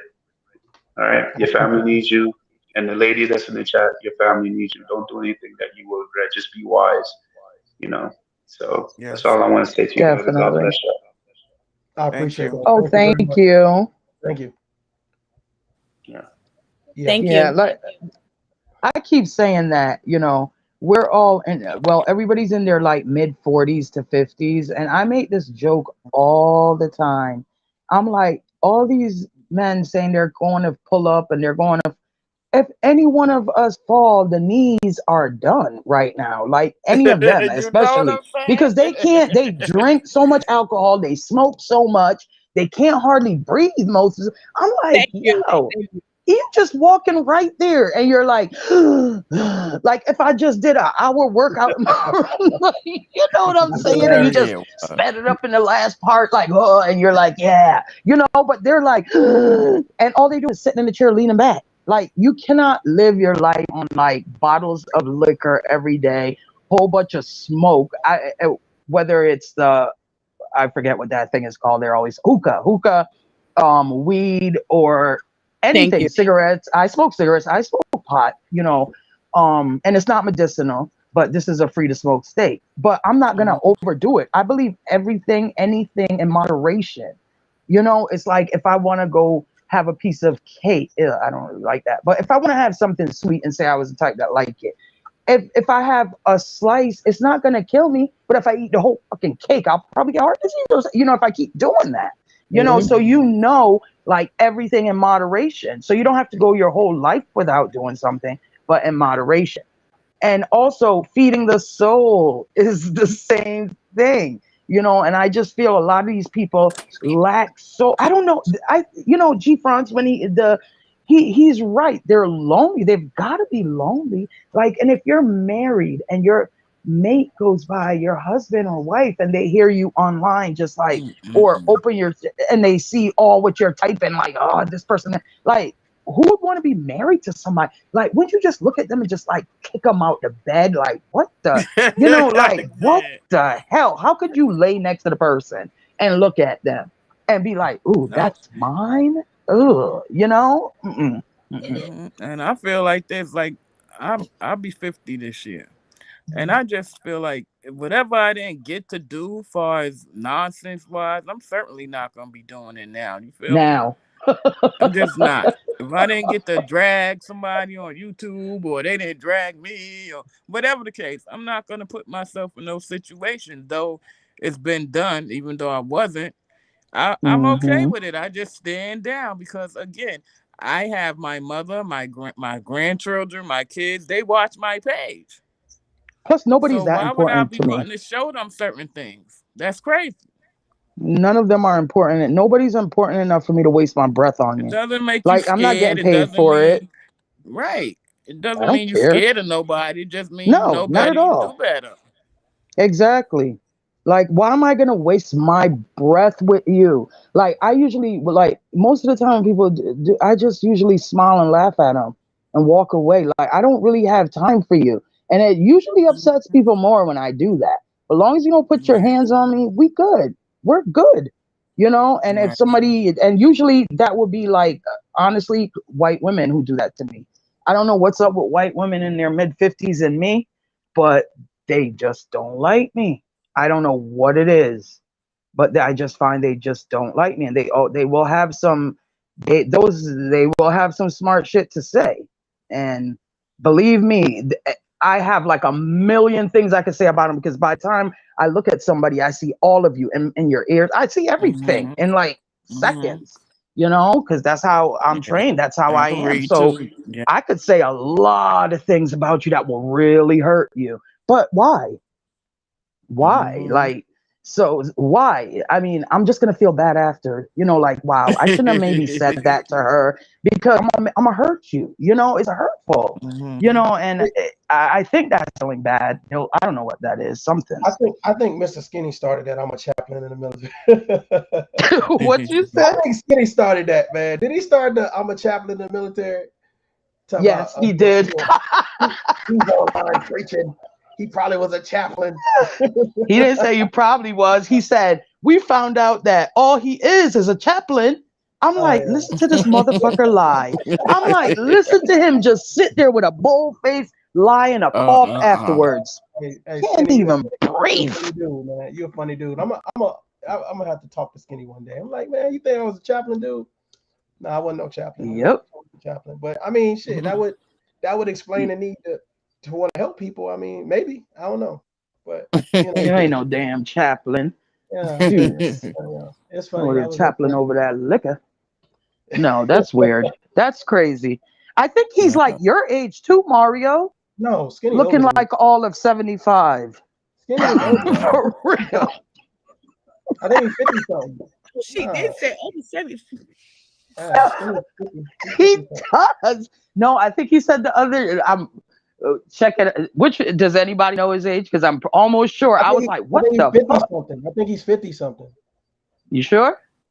I think he is. I don't think we're the same. Like I just turned 42, so I think he's 50 something. Okay, I thought you said it was 45. I said, what the? Nah. What the? I don't know where I heard it, but I was very, very shocked, because I think it was somebody talking about how he can't breathe and they're the same age. So I was like, what? I don't know. I was thinking the same thing. These guys are I don't know, man. A lot of they just be looking old. A lot of these guys are interesting. You know what I'm saying? They're interesting to me, to be honest with y'all. Not just them. You notice rappers nowadays, they're like in their 20s and they look like they're like 40, 45. A lot of people are looking, just not even just on YouTube, like a lot of, I don't know what's up, but I totally agree with the you. Water. I told Big Pressure. Big Pressure, I totally agree with you. Like I don't, man, I wanna have a conversation that matters. I want to be around people that's inspirational. I'm not saying that you gotta walk and say church hymns and give speeches. I'm just saying like somebody that has an Right. affinity for life. You want to travel. You want to have a conversation. You want to walk in the rain. You want to do spontaneous stuff. You just want to live your life. And it's just a lot of people online, man. I look at them and I look at what they surround themselves with, and I feel can I be honest with y'all? Let me let y'all in for a little bit. I feel Go ahead and be honest. To be honest, I feel sorry for them because I can tell that they not living their best life. They not living their best life, and you can tell. Damn it, Mario and his damn feelings on his sleeve. Here we go. I'm just saying. That's why I like him. That's why I like him.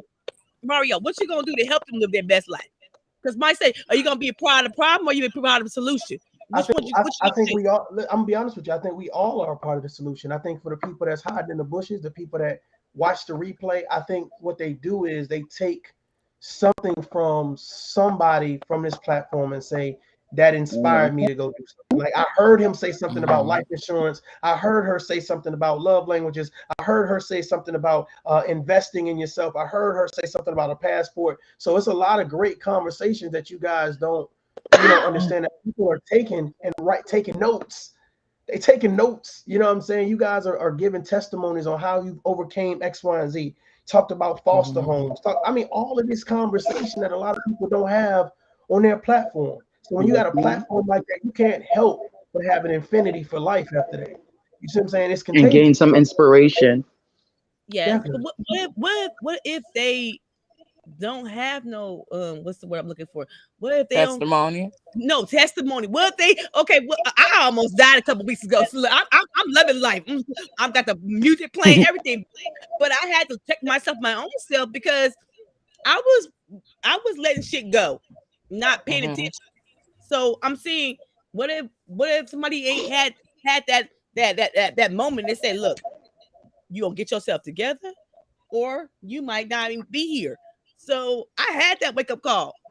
I know that's right. Me too. Not everybody, but not everybody. Some people are just miserable, and I'm like, I pull back because I'm like, my real life friends. It's like, look, girl, you've been on YouTube too long. We need you. So this is what I'm gonna say to you. This is what I'm gonna say to you. This is what I'm gonna say for y'all. Ladies and gentlemen, it's two words I'm gonna say that I feel like is going to be very impactful. One is consistency, and the other one is patience. You have to be consistent with being patient. That means you have to deliver your message in a timely fashion, whether it's every day, whether it's once a week. You have to make every single video count.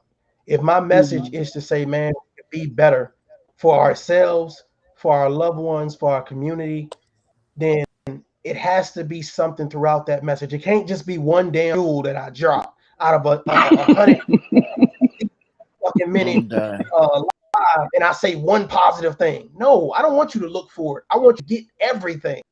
Take this whole plate. I don't want you to get a snack. I want you to get some mental nourishment. You know what I'm saying? And if I can't do it, I got Rod Dirty that's gonna help. I got Miss Curlin, Refuse to Lose. I got Andrea. I got people in the chat. I don't know. Taliban, get him out of here, please. Somebody. You're getting a 7-course meal. Yeah, I want you to get filled up mentally. Hey, Mario, so it's kind of like, you can tell people like, hey, I ain't got to know everything, but I know somebody who knows something, who knows somebody else, who knows something else. You know what I'm saying? Hey, Ryden. Hey, how you doing? And with the shared, with shared knowledge, we know everything with shared knowledge. There's nothing we don't know. Yeah, I will put you guys, I'm gonna be honest with you. I would put the Tough Love channel against any channel in reference to substance, in reference to conversation. Now there are some channels that I think are a little chaotic, but I think they do be having some good conversations from time to time. But I'm gonna be honest with you. I believe that this channel and the people involved with this channel are all providing some real what's the word I want to use?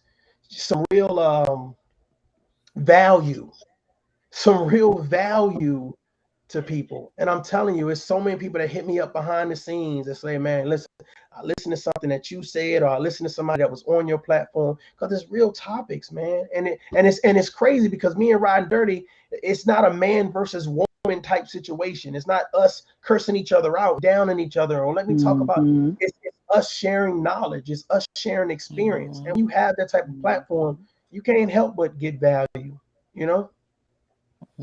Yeah. I feel you. It's like, okay, I got some stats here for you guys.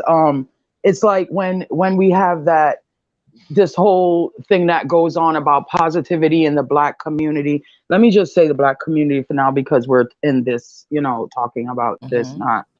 And plus I'm not seeing them do the same things we do. Well, Black community does. They ask for positivity, and then when you do something positive, they kick you and they down you. Then when you do some ratchet shit, they cheer you, but will be the first one to throw you under the bus. Those types. So for me, I just look at it as do your own thing and just be true to who you are, because I always say people ain't shit. I've seen so many horrible things. And at times I would just sit back and I listen and I watch, and you would never know that person, or they would even think to do that. And that's why in life, when I look at certain people, I have no expectations. My expectations are very low when it comes to humanity and values. Just on that, not on anything else, because I don't know. It's very hard to explain, but just in my background, it's just very hard to explain. I have absolutely no expectations when it comes to human beings. It could be anybody. It could be it could be the wealthiest to the poorest to the middle class to anything. No expectations. You never know what somebody will do. And this sector is just, to be honest, it's a disappointment. It's just a disappointment for me personally. It didn't take me that long to find out either, but the Black sector is a big disappointment. I just feel like they found all the garbage and threw it right there. And I don't care. I don't care what anybody says in the sector. I don't care what they want to say. If you get offended by it, that means your shit is trash. And that's how I feel. I feel that I just clean my algorithm out. I say don't recommend. I'll don't recommend. Yep. I just start. The new thing is delete. If you giving on my nerves, you irritate me. You disturb my peace. You won't hear from me. You won't see me. Delete you out my algorithm. How about that? Because I just learned to be okay with the few people that I am able to reach. I don't get the thousands of views and those kind of things, but sometimes it be 2 or 3 views, but I always get that one email, at least one out of every video, that tells me that they might have been going through that same situation. So that's what I'm here for. It's okay. Americans just like to complain. That I just feel America, because when you look at it, right, the stats of amount, more blacks go to college than whites. Okay, more blacks. It's 30%. I think 37% of blacks go to college. 32% of whites. Right. Then you have the Chinese. I think that's like 74% of them, and Indian is 60-something%. So when you look at it, more blacks go to college than whites. So why do we still in America? I can't get with this program here. Like, I don't understand how anybody could look and continue to say anything about who's keeping them down or complain in America. You should not fucking complain here. I have been to country. Oh my gosh, you would not. These people live in like sewage and they are still happy. They're just still happy. And it's not like they chose to live in sewage, but not every country has like a sewage system like America. And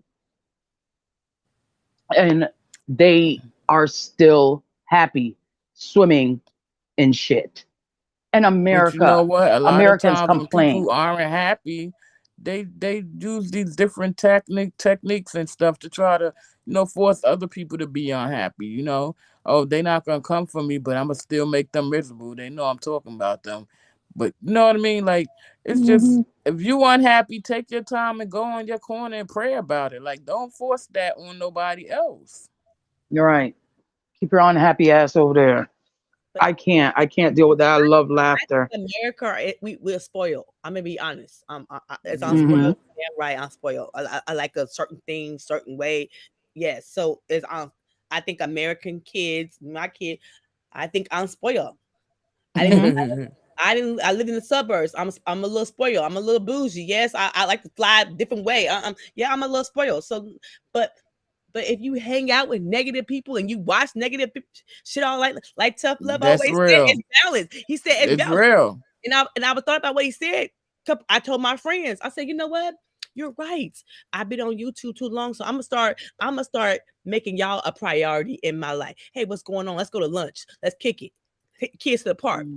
Like today, me and my best friend, we was out riding with the grandkids and my kids. We ain't did that in a couple months. See? Okay? Because why? I spent too much time on YouTube, she said. I'm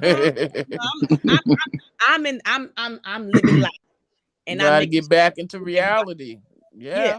Back to reality. That's what I've been doing too. I never leave reality. No, I'm I not find saying it that. I'm just saying just to not take so much time, like spend more time in your personal. I just, yeah. I support, for the most part. I'm here. I deal with conscious, but for the most part, I just try to just stay in a space where Moderation. I'm able to keep my peace of mind. Because at the end of the day, certain things you can't help but to stand up and speak up. You feel me? Yeah. But you Oh, try to definitely. keep certain things out of your eyesight so that you're not forced upon certain things. And for me at 50, certain things is just unnecessary for me to even be bothered with. Period. Or entertained. When a couple of my YouTube friends call, I was like, girl, I don't even want to know what happened. Don't even tell me. I don't even want to know. I don't want to know what happened. I don't know who cussed each other out. I said, girl, my new thing is, girl, if you call to disturb my peace, and my friends and family is upset because I have my phone on do not disturb them. My phone is on do not disturb. My son was like, Mom, why you not answering the phone? It's on do not disturb. That means you disturbing me. Sometimes you got to do that. So like I was like, I just told my best friend, I said, my phone is on do not disturb. And everybody is mad because and she said, why everybody mad, Dre? I said, because everybody thought I was owed them something. Answer the phone. When I'm asleep, answer the phone. When I'm not getting the rest when the kids are at school. My phone is on do not disturb. That means I'm sleeping. How about that? Sometimes you have to do that though. You have to. Yeah. I just decided at my age I prefer seclusion. I prefer not being around a bunch of people. If I had to be around a bunch of people, I'd probably have to drink all the time. You know what I'm saying? I probably have to drink all the time. It's So real. This is I crazy. mean, and I'm not a drink. I can't do it. I can't sit around unless listen, it's different when I'm around like all my group of people, friends, and we're on the same kind of page. Yeah, we have differences, but we're pretty much, our moral compass is the same. And we like, they may go for a different part. They may be Republican, Democrats. I'm in between. I'm the type of person I am when it comes to politics. I just want the right people for the job. We're still gonna get screwed no matter what. So just put the right people for the job. That's it. Just so that That's what I say too. we live this, fairy tale world still while I'm not getting too deep into anything, because at the end of the day, that's not what I choose to like put into my head. I need to laugh continuously throughout the day, because the other side of me laughing is not good. And then log off and you crying like, what? No, I'm not crying for nothing. I don't think tears have seen these eyeballs in I don't know how long. It's not you, but Seen I'm too just much. saying. Like it be so much going on and wrapped up in so much mess, and then you want to play the victim when y'all the one out here tripping. I don't get that. Yeah. They're just always there's always gonna be people like that, and those are the type of people I do not like. I cannot Stay stand to away. be around somebody who always plays the victim. It's annoying, and I usually tell them so we don't get along. What's So up, John?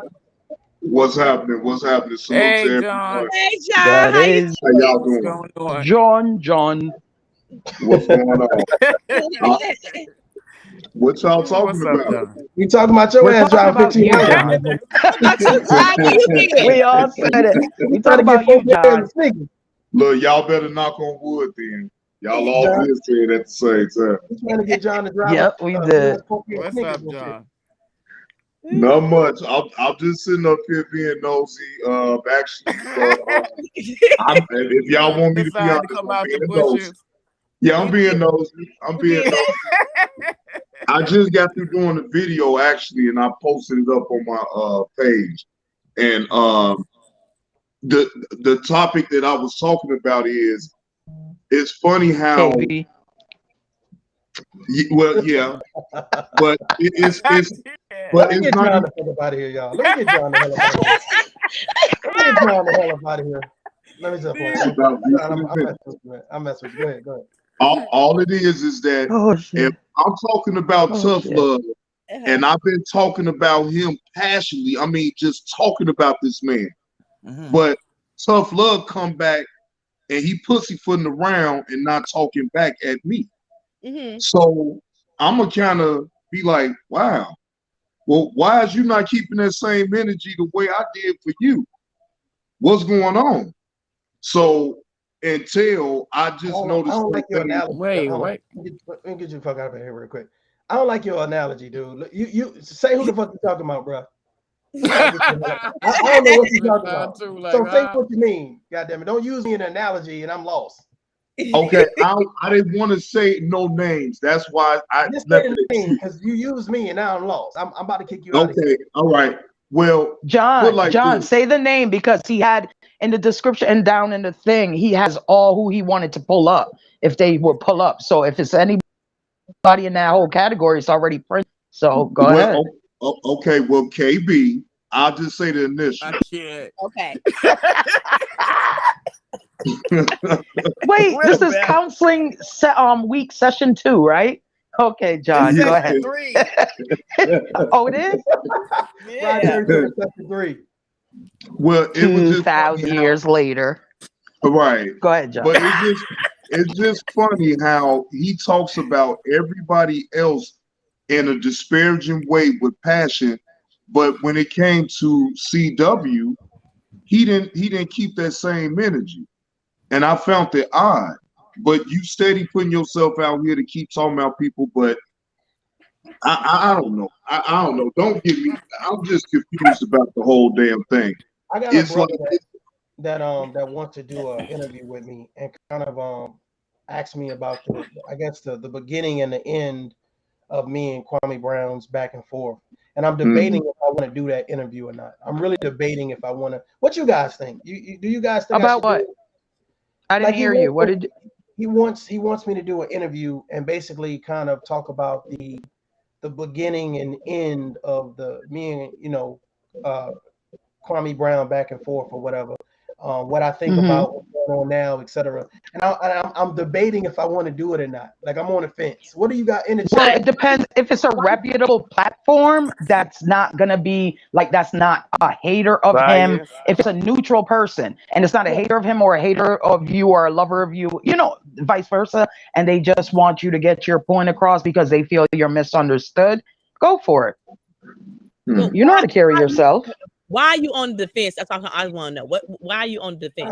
Because I'm gonna be honest with you. When I decided that I don't want to do any more reaction videos on Kwame, it wasn't because it was like out of fear. It was just like I'm sure you've heard what I said. You know what I'm saying? It's almost like you talk to your kid and you're like, look, don't smoke no weed, don't do this, don't have no parties in my house. Like I'm sure you know by now where I stand. You know what I'm saying, and what I'm about. So it's to me, it's not. I don't have to regurgitate it. You see what I'm saying? I said it the first time. You see what I'm saying? And I didn't do it in a way where I feel like I have to apologize for the approach. I feel like I did it in a way where you can understand where I'm coming from if you get a moment of clarity. And I think for a lot of my message, it's about someone saying, you know, I've reached a moment of clarity. And I've seen a lot of these gentlemen who once said ill things about me now at some point in time reach a moment of clarity. And I appreciate it for myself, for my patience, for my family, and for my time, because it says what you're doing has some value,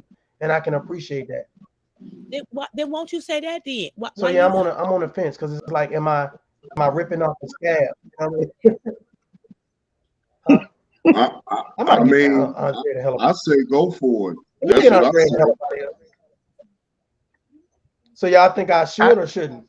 Ron Dirty, what you think? Ron? Yeah. Yeah, SOI says, hold on, let it pop up. He says, I say leave Kwame in the dust. He's behind you now, in my opinion. I hear you.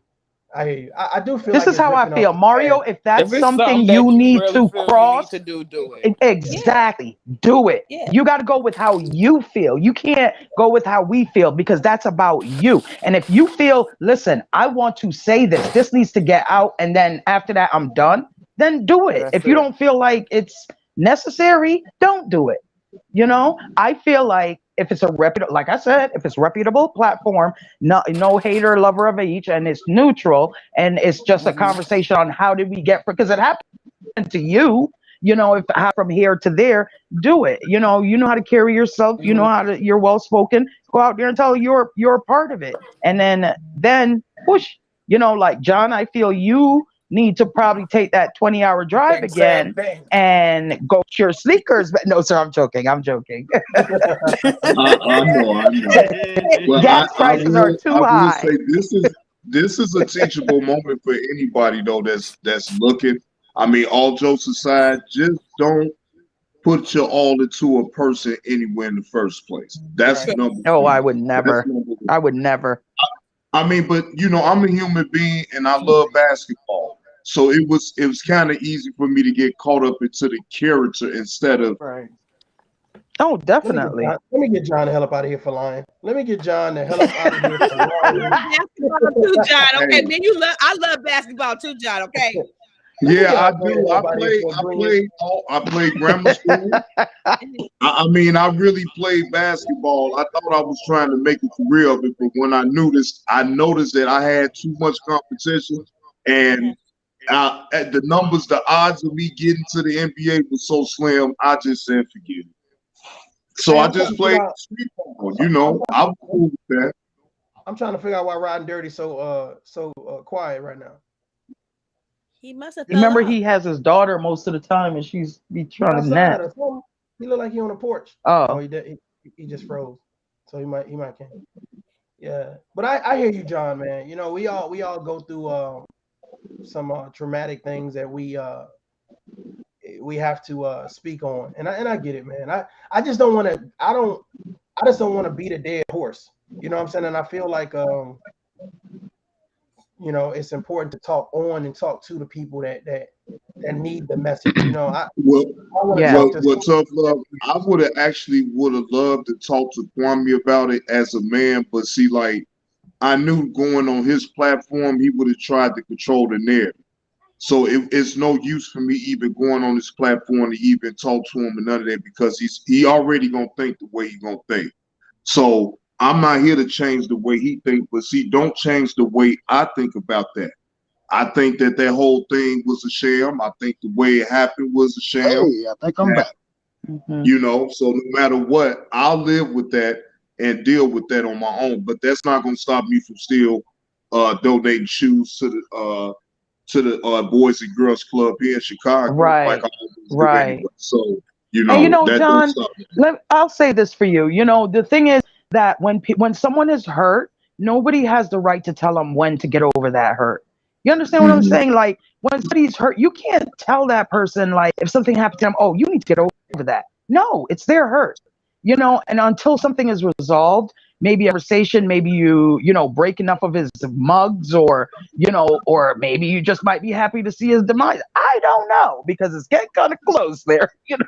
Yeah, I broke But the you know, mud. Yeah, when I broke the mud, that was symbolizing that was I did it that whole thing. And even when Monty came out with his video, with I say I had to laugh like shout out to Monty, man.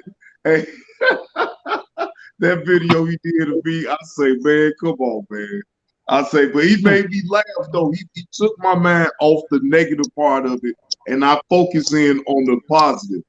I made sure some kids down there in Brunswick got some shoes, so I'm good with that. so what is it? Let me ask you this, John. Let me just I'm not gonna be a protagonist, but let me just ask you this. What is it that will make you feel feel vindicated? Like, what is it that's gonna be like, okay, I got that. Now you know what? I can move on from him.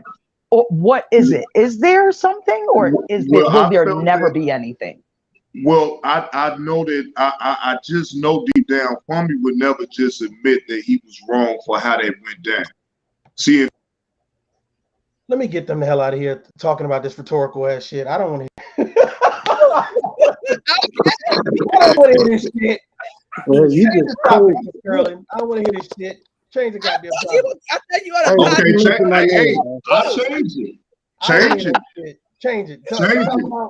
Talk about Will Smith. Somebody. Just change the topic. I want to hear this shit. No, but hey, I got something to add. There you go. Oh, right and dirty's back. Yeah, my bad. Sorry, y'all. I got these old arthritic thumbs, and I'm fat thumbing and fingering all the buttons. My bad. This guy said he's fingering the what? The buttons on my phone, man. That came I out forgot. totally different. I forgot. This after everybody had their nightcap. My bad. Right. Hey, but on the real though, how y'all doing? Everybody all right? We are Yes, good. sir. We are Everybody, good. did everybody take time to reflect on the Absolutely. good things that happen in their day? Yes, I did. Always. Thank you, Jesus. All right. Always. I want y'all to take it Thank to you, another Brian. level now. When y'all think of the good things that happen in your day, I want y'all to think what role you played in making those things happen. And then think about what you can do to increase the likelihood that that good thing will happen again. Oh, okay. Am I making any sense? Yep. Definitely making sense. Because yes. I'm a little confused. Hey, say it again. I'm confused. Oh Lord. Help me out. Let me get Andre the hell up out of here with this. I'm not confused. He said it plain as shit. He said I'm confused. All right, so check this out. All right, one more time. All right. For the remedial in the back. All right, this stuff is referred to as hunt the good stuff. And Mario, I know you've heard it before. Definitely. Hunt the good stuff. All right, so what it is you know, and I do this with my kids because you know they come home. I had a stupid day at school. This is stupid. That's stupid. Whatever. So whenever we sit down and we eat dinner, if they are playing that negative Nancy role, then I say, hey, stop. All right, what's something that's good happened today? And you know, my son will say like, oh, I cracked a joke in class and everybody laughed.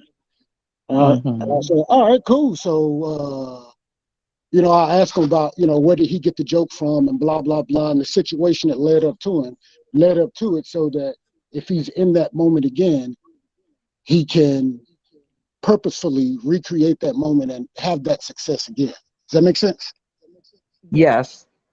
So that's definitely. Why I said, so everybody, that makes sense. So every day at the end of the day, find one moment, or if you have a whole lot of moments, find those moments where good things happen. Look inward and see what you actively did for that moment to happen, to see if it was a spontaneous moment, because nothing is really spontaneous. You know, so after that moment happens, just walk backwards and see, all right, I did this, I did that, I smiled, I said hello, whatever. And then just recreate those behaviors that led to that positive outcome. Okay. I like that. So when you're meditating, so a lot of people talk about meditating. Oh, I meditated or I prayed. And this is not to knock anybody's what you believe. But Mhm. you know, we have to be specific in what we meditate and what we pray for. Yep. You know, Absolutely. and so you know, Mhm. just when you're praying for the signs, what signs are you looking for? Are you looking for bad signs or are you looking for good signs? So if you're looking for signs of positivity, signs of peace, signs of productivity, signs of purposefulness, those things, that's what you're going to see. Those are the lessons that you're going to learn out of everything. But if we are in the victim role where things are happening to us, one, we're never going to take accountability or responsibility. So we will never, ever be able to purposely take the actions necessary to make the turns in our life that we want to turn. And so, one more thing, and then I'm going to let y'all go. We talked about self-love yesterday, right? Yes. Yes. Last night I was journaling, and it was on my mind, so I had to write about it. And so this is what I came up with. Mhm. All right, I said self-care, self-help, etc. Regardless of the semantics, the desired outcome should be the same: improvement. Right? And I said Mhm. a lot of people think that self-improvement means upgrading their social or environmental aspects of their life, meaning that I got money Yeah. or I got a car, Mhm. all these other things. Right. Status. Whereas Status. Yeah. Materialistic thing. to me, it means identifying our insecurities and problem solving them using reason and logic, because it is our insecurities that keep us from giving people the best of ourselves. Right. So whatever it is that Exactly. we're insecure about. Right? And so a lot of people don't know what their insecurities are. And so the one way that you can kind of self-identify or problem solve or troubleshoot your own insecurity is just by examining your own behavior, because we all know when we do something that's out of pocket. Mm. So once we find out what it is, then we have to face it and just ask ourselves, now, why did I do that? Now, why did I do this? And don't stop at the why. Don't stop because the why start getting uncomfortable. Mhm. You Can I know, and ask a so, question to ride in? Like of you course, said, insecurities. 1,000 years Okay. later. My thought process is I'm about to piss somebody off. This guy. oh, my mic is muted now. Okay. Mine is on. Okay. What exactly does that feel like? Like, what?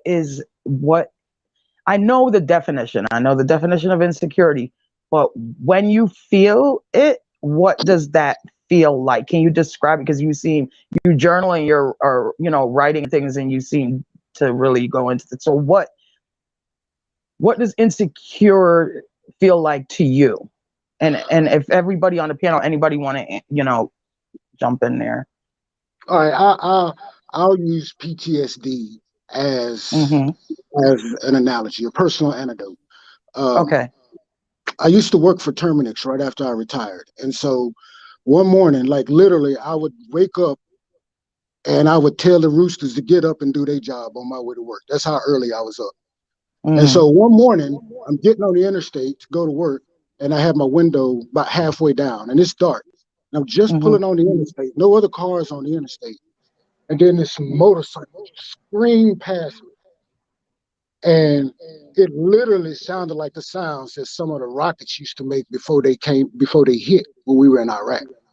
Right. Oh, okay. Mm-hmm. And so I had a flashback. And so I'm driving, I'm doing about 75. I mean, I hit the brakes over in the corner on the shoulder of the road, and I just sat there and just sat there for about 5, 10 minutes, and Mm. for a while, I ain't gonna lie, for a few weeks, it was hard for me to get in that truck and pull out of my Yeah. driveway and go to work. And so, but knowing, what I know about this stuff, I was like, it's just the fear, you got to face it.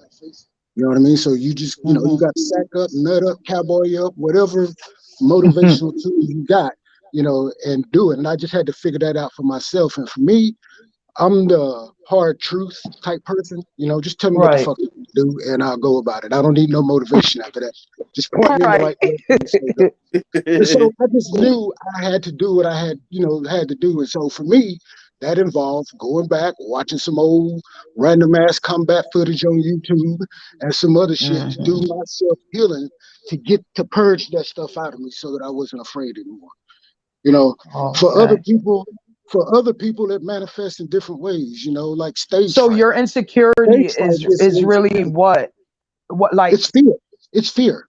Oh, okay. Oh, Insecurity okay. is nothing but fear. You see it in dogs all the time, an insecure dog. It's because he's afraid. But once, like, Oh.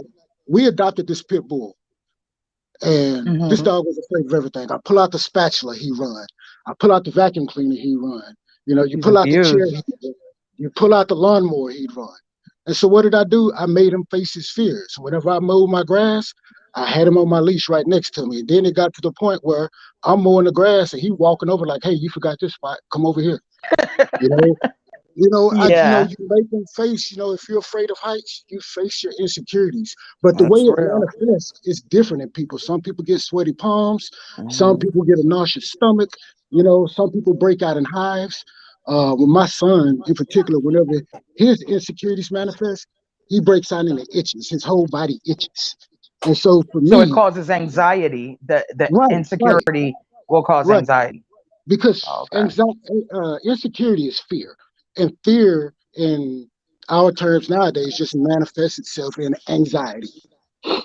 I get it because when I was in a pedestrian car accident, I was hit by a SUV, and my daughter, she witnessed me get hit.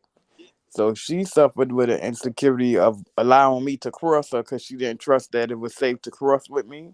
And I didn't trust myself that it was safe to cross with her because of the accident. So we ended up getting therapy and stuff. That's how I got out of it. But that was one of my insecurities. Well, I guess my insecurity I'm is about like to just piss sitting by myself, so I don't have to beat somebody nobody's ass. off.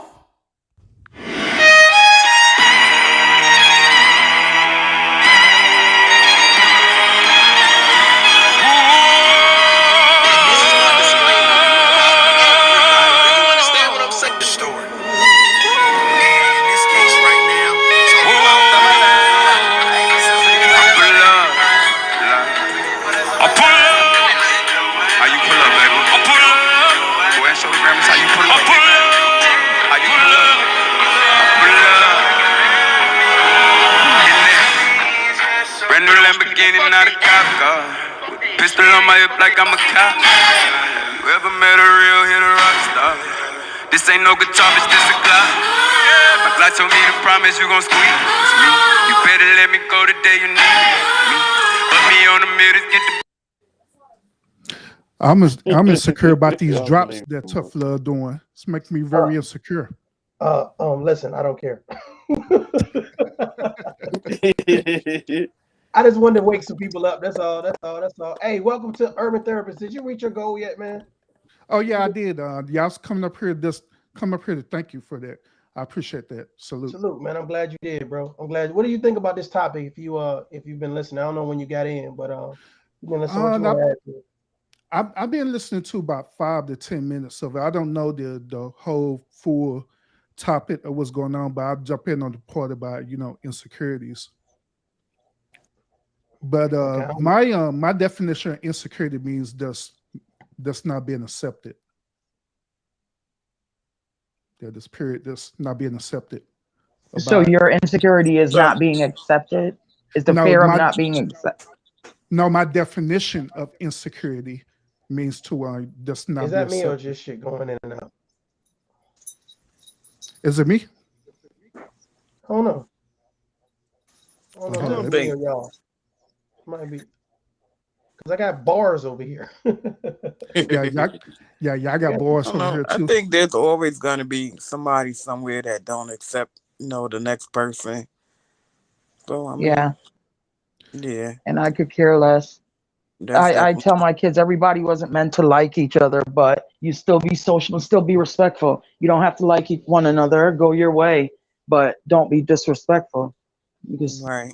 You can say good morning, good afternoon, if if it's in that kind of setting. But everybody's not gonna like you, and I really don't care if you like me or not.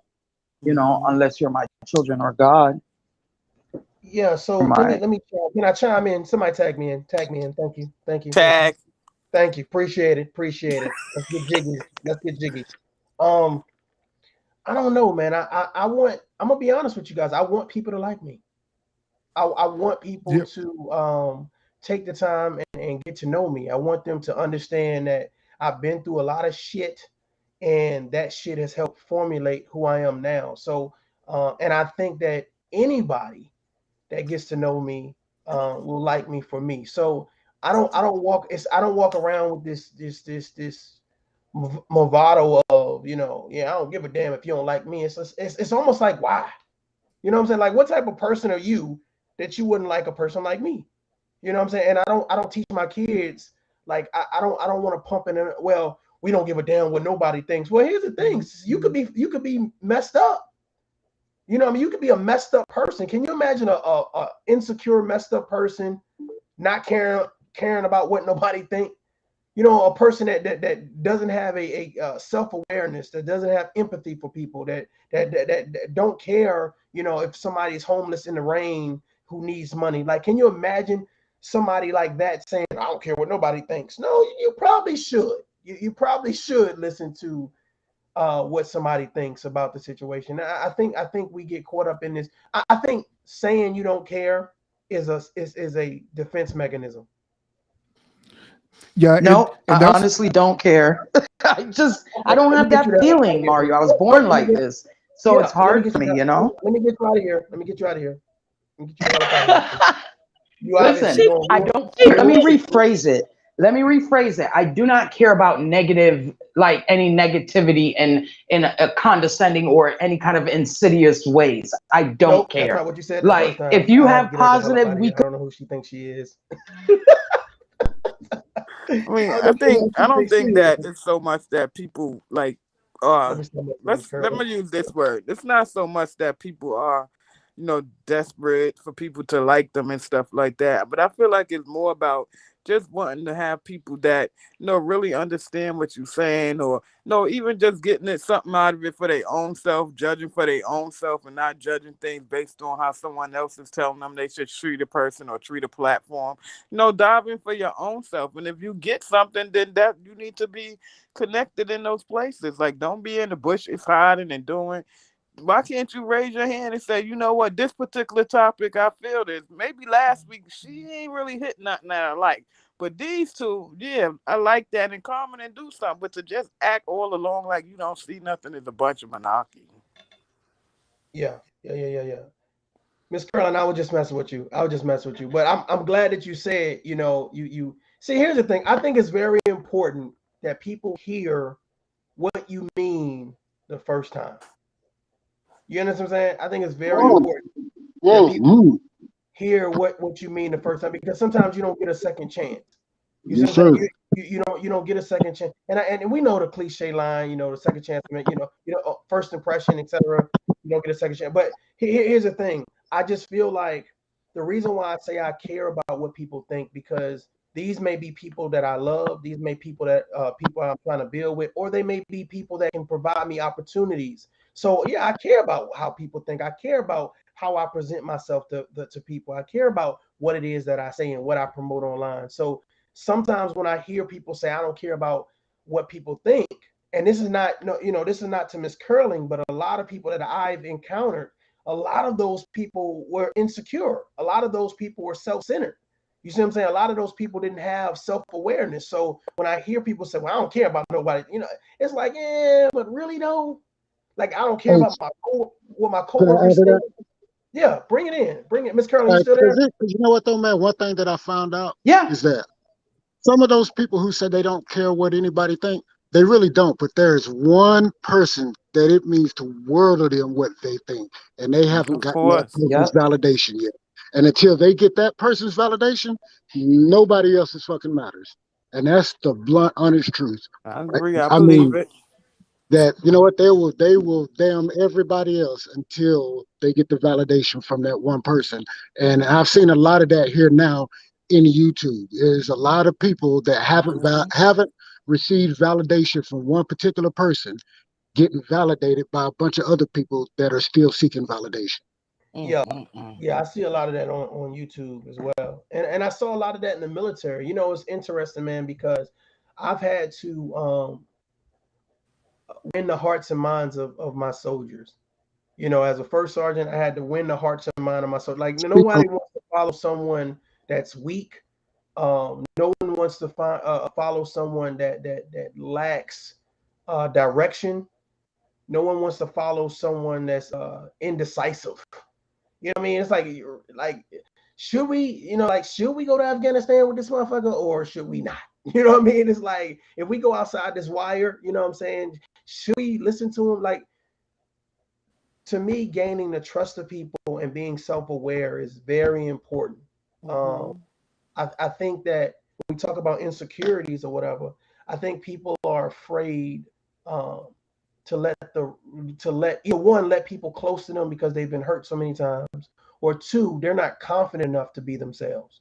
So they put up this bravado of I'm so tough, I'm so hard, I'm so nonchalant, I don't care about nothing, and da da da da da. And these will be the people that crash the hardest because they've never they don't understand the balance of what barriers to put up so people don't come real close to their heart. You know what I'm saying? They don't have a healthy barrier, and I think that's what happens in time. In time, we mature. You know, we mature to the point where we say, okay, well, now that I'm in this relationship, these are the things that I'm gonna do as an adult.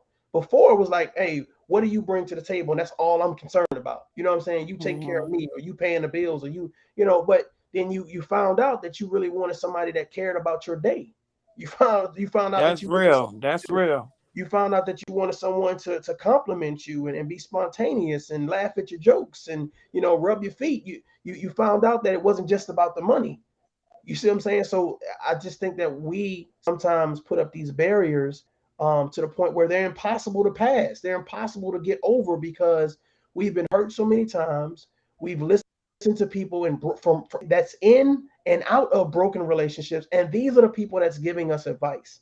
These are the people that say, well, yeah, as soon as you have a problem with your man, you should go sleep and get up on another man. As soon as you have a problem with a girl, you should head to the strip club and sleep with a stripper. So you have people That's what giving I you do. bad advice. Right. Carly. you have people giving you bad advice, and that's just the way, life is. So when you talk about insecurities, to me, it's so many levels of that conversation. But Miss Curlin, she's right. You know what I'm saying? Some people have grown accustomed. I was born like this. Yeah, I was born this way, So it's I'm a like I tell everybody, I'm not afraid to tell everybody I live in therapy. Also, I mean, my therapist, she'll tell me things like maybe because I grew up abroad a lot of the times, and Americans are very emotional. And if you go to Europe, anywhere else, anywhere else, people just tell it like it is, and it's not really. They're not trying to offend you. They're just being upfront. And I think Americans, when we come back here, Americans aren't used to hearing the truth. They're used to people smiling in their face, and they'll smile in your face and hate you the whole time. You go abroad, you travel anywhere, and then if you live, because I lived in these places for years, a couple years at a time, these people, they tell you how they feel. So and then afterwards they'll shake your hand. You'll have a beer with them, a lager, whatever is going, whatever. But they tell you, so you kind of know where you stand with somebody. And in America, no. And if you tell somebody the truth, I guess their feelings are hurt. But I'm only telling you, That's one, true. because you asked me. Don't ask me, and I won't say anything. I'm not going to offer shit.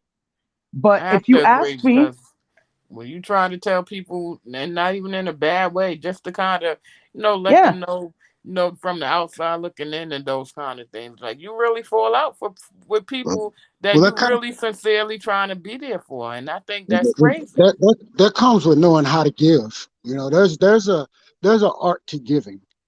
There really is, and and if and we get caught up in not giving the right way because we're giving the wrong things. I believe. Mhm. Yeah, I just still believe eh, that Americans are very sensitive. They're too well, sensitive. That's why, Americans are driven by happy. We're driven by happy. Right. Happy is a fleeting emotion. What made me happy 5 minutes ago ain't gonna make me happy 5 minutes from now. Right. And so I'm constantly on the hunt, searching for happiness. And Amen. since I dropped happy from my vocabulary and started using the word peace of mind instead, I peace of found mind. out Yep.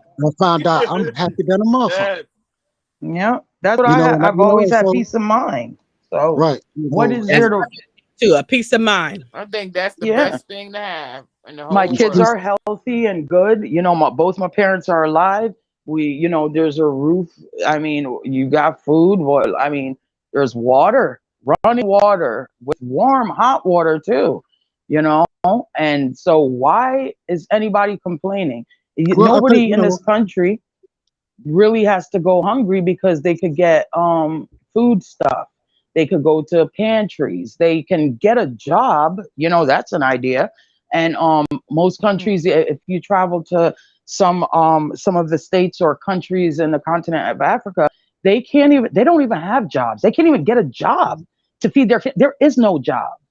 And in Nigeria and things like that. And that's why, good night, baby, I love you. And that's why they have so many scammers, because that's a job there. Let me get her the We hell don't out of here. realize these things. For kissing people online. Let me get her the hell up out of here. That's my son. That's my son. Yeah, you don't give nobody a good night kiss online while you're on the panel. That was very disrespectful. Well, that's my baby. That's my baby. Yeah. So he always, when he comes in, he comes and gives me a kiss. So I just think that you see there, like that moment right there, I have emotions, and I have emotions towards children or towards when I felt like somebody's being bullied or things like that. But when it comes to just like somebody saying, "Oh, you're a bitch," okay, well, whatever, I am sometimes. I don't care. It's like if you're not significant in my life or my journey, I don't care. That's just how I look at it, because then I'd be worried about then you're going to be worried about every little thing that comes your way. Like, no, I have like this bubble, like a Wonder Woman bubble around me, and you just bounce off. I just block you, and I'm really good at it. I just block people, like, boom, you don't exist. Boom, you don't exist. You understand. You understand that it takes far more energy to hate somebody than it is for them to never exist. Exactly. And nobody's that important to me for me to hate you. Like, you're not that important. No, you're not. So why? I'm gonna send myself to hate you. Dislike your ass. Can I just dislike your ass? I don't want to hate, dislike you. He said, "I just dislike your ass." I don't dislike them. They don't It's exist. just not for me. Yes, exactly, Ryden. They don't exist. Okay, like because they shouldn't. I got somebody in my life have to exist because I had to co-parent with this person. So I just dislike him. Okay, I don't hate, but dislike him. Oh, okay.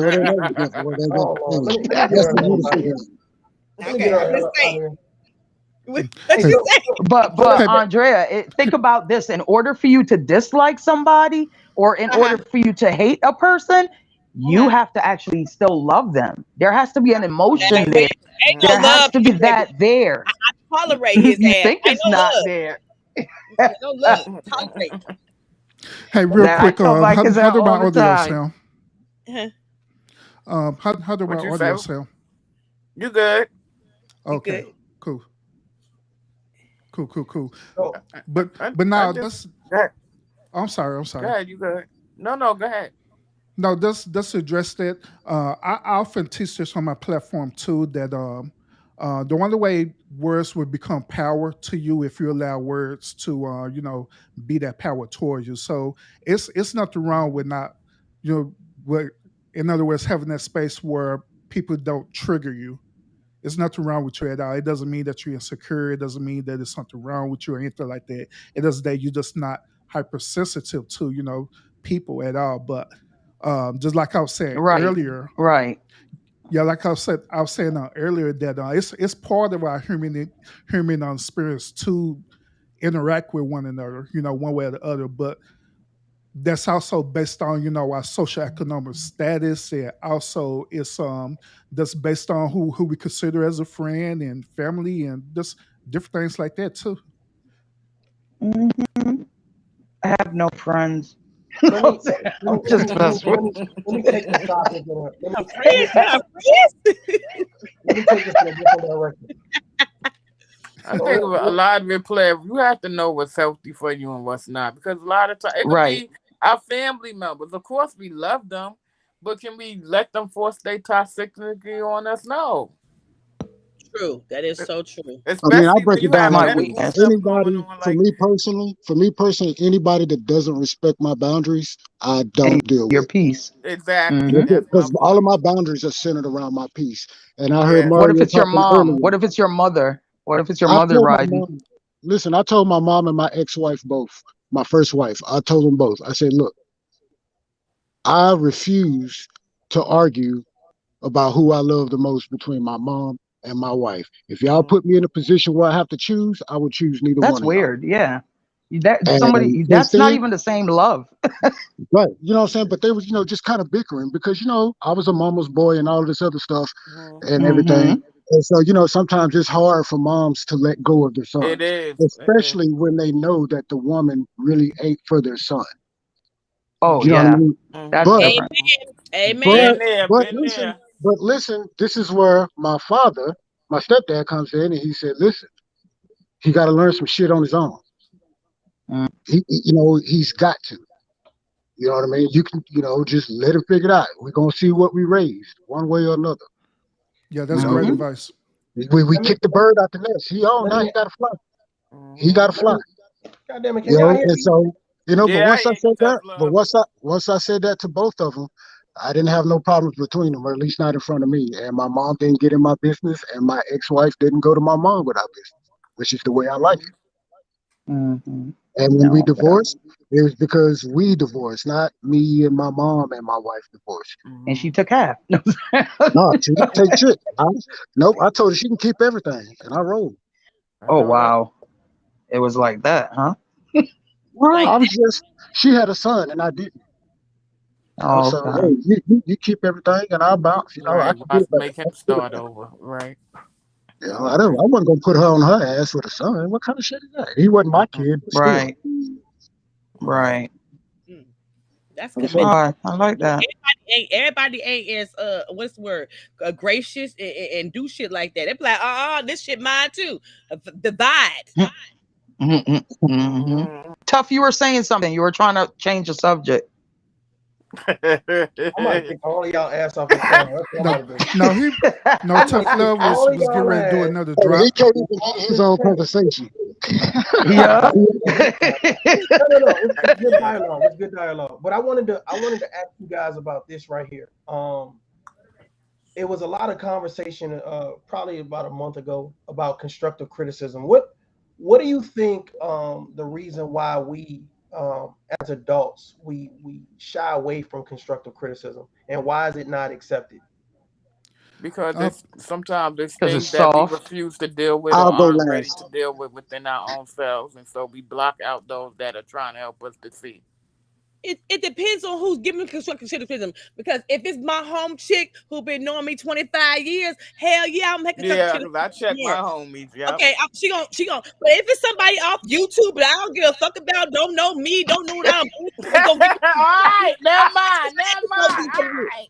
I'm just keeping it 100. You don't know me, you don't know my story. What? You give me what? Oh gosh, I've got to bring you to Walmart with me. I can't. Well, I'm just being honest. See, the people who love me is gonna give me constructive Oh, yeah, they criticism. let you tell them the truth. They gonna tell me the real deal. But somebody from YouTube don't know my story, don't know me from Adam, gonna give me some constructive criticism. No, I ain't taking it from you. if I'm I'm just being All around righty somebody, then. if I'm if I'm if somebody calls me their friend or family and you do not correct me when I'm wrong, I don't want to be around you. Right. I'll be Because I upset with have a you. moral compass. I have that shit in my head too. And I know if I fuck up, well, if I'm messing up, and I know everybody knows when they're messing up. So if I know if I did something wrong, or, and the person doesn't check me, say they don't do it the first time, but I did it again. And I give people 3. That's my number, 3s. I give you that. We can't be cool, because then that means, and I could get hurt. Like, and I tell my kids the same thing. So I lead by example. Like, if you can't check me, then that means that you're more of an ass kisser. Like, you fear me. You don't love me. So I like Right. people to love me. You know what I'm saying? Love me. Because if you fear me, if you just fear me, then that means that you will watch me get killed. If you love me, you'll die beside me. You understand what I'm Yeah. saying? Yeah. We'll fight together. But if you fear me, you'll sell my ass out. So I don't get down like that. And I've learned in my life, like, if I don't have to say nothing to you, I just won't talk to you no more. And that's it. I don't care. Ain't no more People who know me, they know better. Yeah. I mean, I've even actually had people say, "Well, I didn't even realize that. I'm glad you said something." And then you got those that say, "Well, that's how you feel. That ain't how I feel." Throw the shoe, throw the broom, throw everything. Like, what? And anybody who knows of me, whether a colleague or a person or a friend or family, my personality just speaks for, like, I'm consistent. So, like, don't ask me anything. If somebody's getting to know me for the first time, they bring a friend around me, they'll say, Tonya is honest. Like, if you go on this, she's very honest. I don't know. Sometimes, I don't know. I just say how I feel, and I'm not being hurtful. So most people understand that. The majority of people that come around me, when I say something to them, they understand that I'm not trying to be hurtful. I'm either asking because I want to know, and I really want to know, because if I don't give a damn. But if I ask, I really want to know. And if I'm talking to you, I actually like you in some way. You know what I'm saying? Because if I don't like somebody, oh my gosh, I just won't. They just don't exist. So it's like weird. I know it's weird, but it's my weird, and I don't give a damn. So You said constructive criticism, right? Yes. Yeah, constructive. Yeah. Well, and just a little background. I used to really have to do this for a living. I was a health inspector, so the whole job is about providing constructive criticism. They hated you. And and I'll be honest with y'all. Hard to walk into somebody's barbershop or somebody's daycare center or wherever, tell them that they are foul, and for them not to get mad, and it's an art to it. And so, constructive criticism, one, it's centered around authority and influence, right? Because I can criticize you and criticize you all I want, but if I can't hold you accountable, then what's the point, right? So when it comes to people that we can influence or that we do have, it's more than just saying what's wrong. It's about having a plan, a course of action to get better. Just small steps or how that person turns in order to put criticism into action. Andre 3000 had a lyric where he said, "She's telling young men that selling is a sin, or young men that selling is a sin, new ways to win." Right, so we can play it all day. We can't how to do better, then Or we a just piss them and solution. win. Right. If we give solution to just adding to the chaos. Exactly. Problem solving is something that I'm good at. I can solve other people's problems. Yes. So I'm gonna go music. This guy. I just look at it's easy to solve other people's problems. I don't have any problems. I believe people create their own problems, because if you're in a situation and something needs to get done, do it. Just do what needs to be done. Nothing is you. There's 7 billion people on the planet. I think everybody's gonna stop because you are getting evicted, or you can't pay your car note, or you get a job. Don't sit there and expect the world to change for you. It's not going to happen, and it never will. you know. Right. And So like I say, we I get just caught don't because just we get do. caught up being happy. We get caught up being happy instead of doing what offers peace of mind. Like it's somebody listening But right now. They wouldn't it listening make to them this because feel it make good them to know happy, that they're and not they getting need to go play evicted? some plays. So what? Mm. I What was said, you wouldn't it, saying? you would think it would make them have peace of mind to know that you're not going to be on the street and your lights will be on. Well, some people are not built like that. I don't know. I don't understand it, and I stopped trying to, unless people come to me directly and say, "Hey, man, can you help me out?" Right. I stopped offering because, like I say, I learned that part of giving is, making sure the people that you're trying to give to are ready to receive. Amen. Right. And learn how to sustain it. That's why I Right. prefer to That's teach. the I prefer thing. to teach Hmm. people how to sustain rather than give because that will be you give somebody it's almost like okay, I'm going to piggyback off that. It's almost like parents, right? You could say we have both parents in the house and they could be there physically there but they're not mentally or emotionally there. So it's like oh shit, I lost my train of thought. Go ahead, bro. Well, through my experience, I had learned to separate the difference between criticism and constructive criticism. So, in the category of criticism, I put that in the category of people who really don't know me. So I put that in the category as criticism, and Hmm. and I have to discern if that type of criticism is beneficial for me or not, or if it's just somebody just flat Hmm. out hated, different things like that. But constructive criticism, I put that in the category as people who automatically have their best interest for me, and all they're doing is trying to help Right. me evolve into the better version of myself. And this could also be professional, and that's why the one gentleman he was mentioning talk about him and his job and stuff. In a professional setting they use constructive criticism, but it's to help the employee to better themselves, or the situation to help better their particular situation with the best interest in mind. Right. Betterment of everything, your surroundings and how you do things. Yeah. Hmm. And Well, I usually think it's not sometimes, what you say, it's how you say it. right. Right. Oh, you ain't lying. Absolutely. I got an excellent example for that. Like I always do. It I can't. definitely is. And I will still go back though to say that Americans are way too sensitive.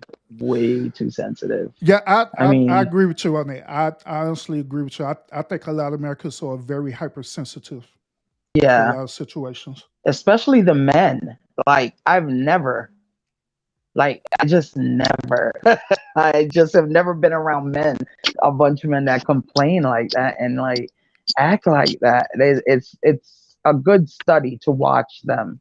That's It's why it's like hard for me to have friends just because I can't be around huh? people who complain. I said that's why it's hard for me to have Yeah, friends me either. because I can't be around Yeah, people who complain.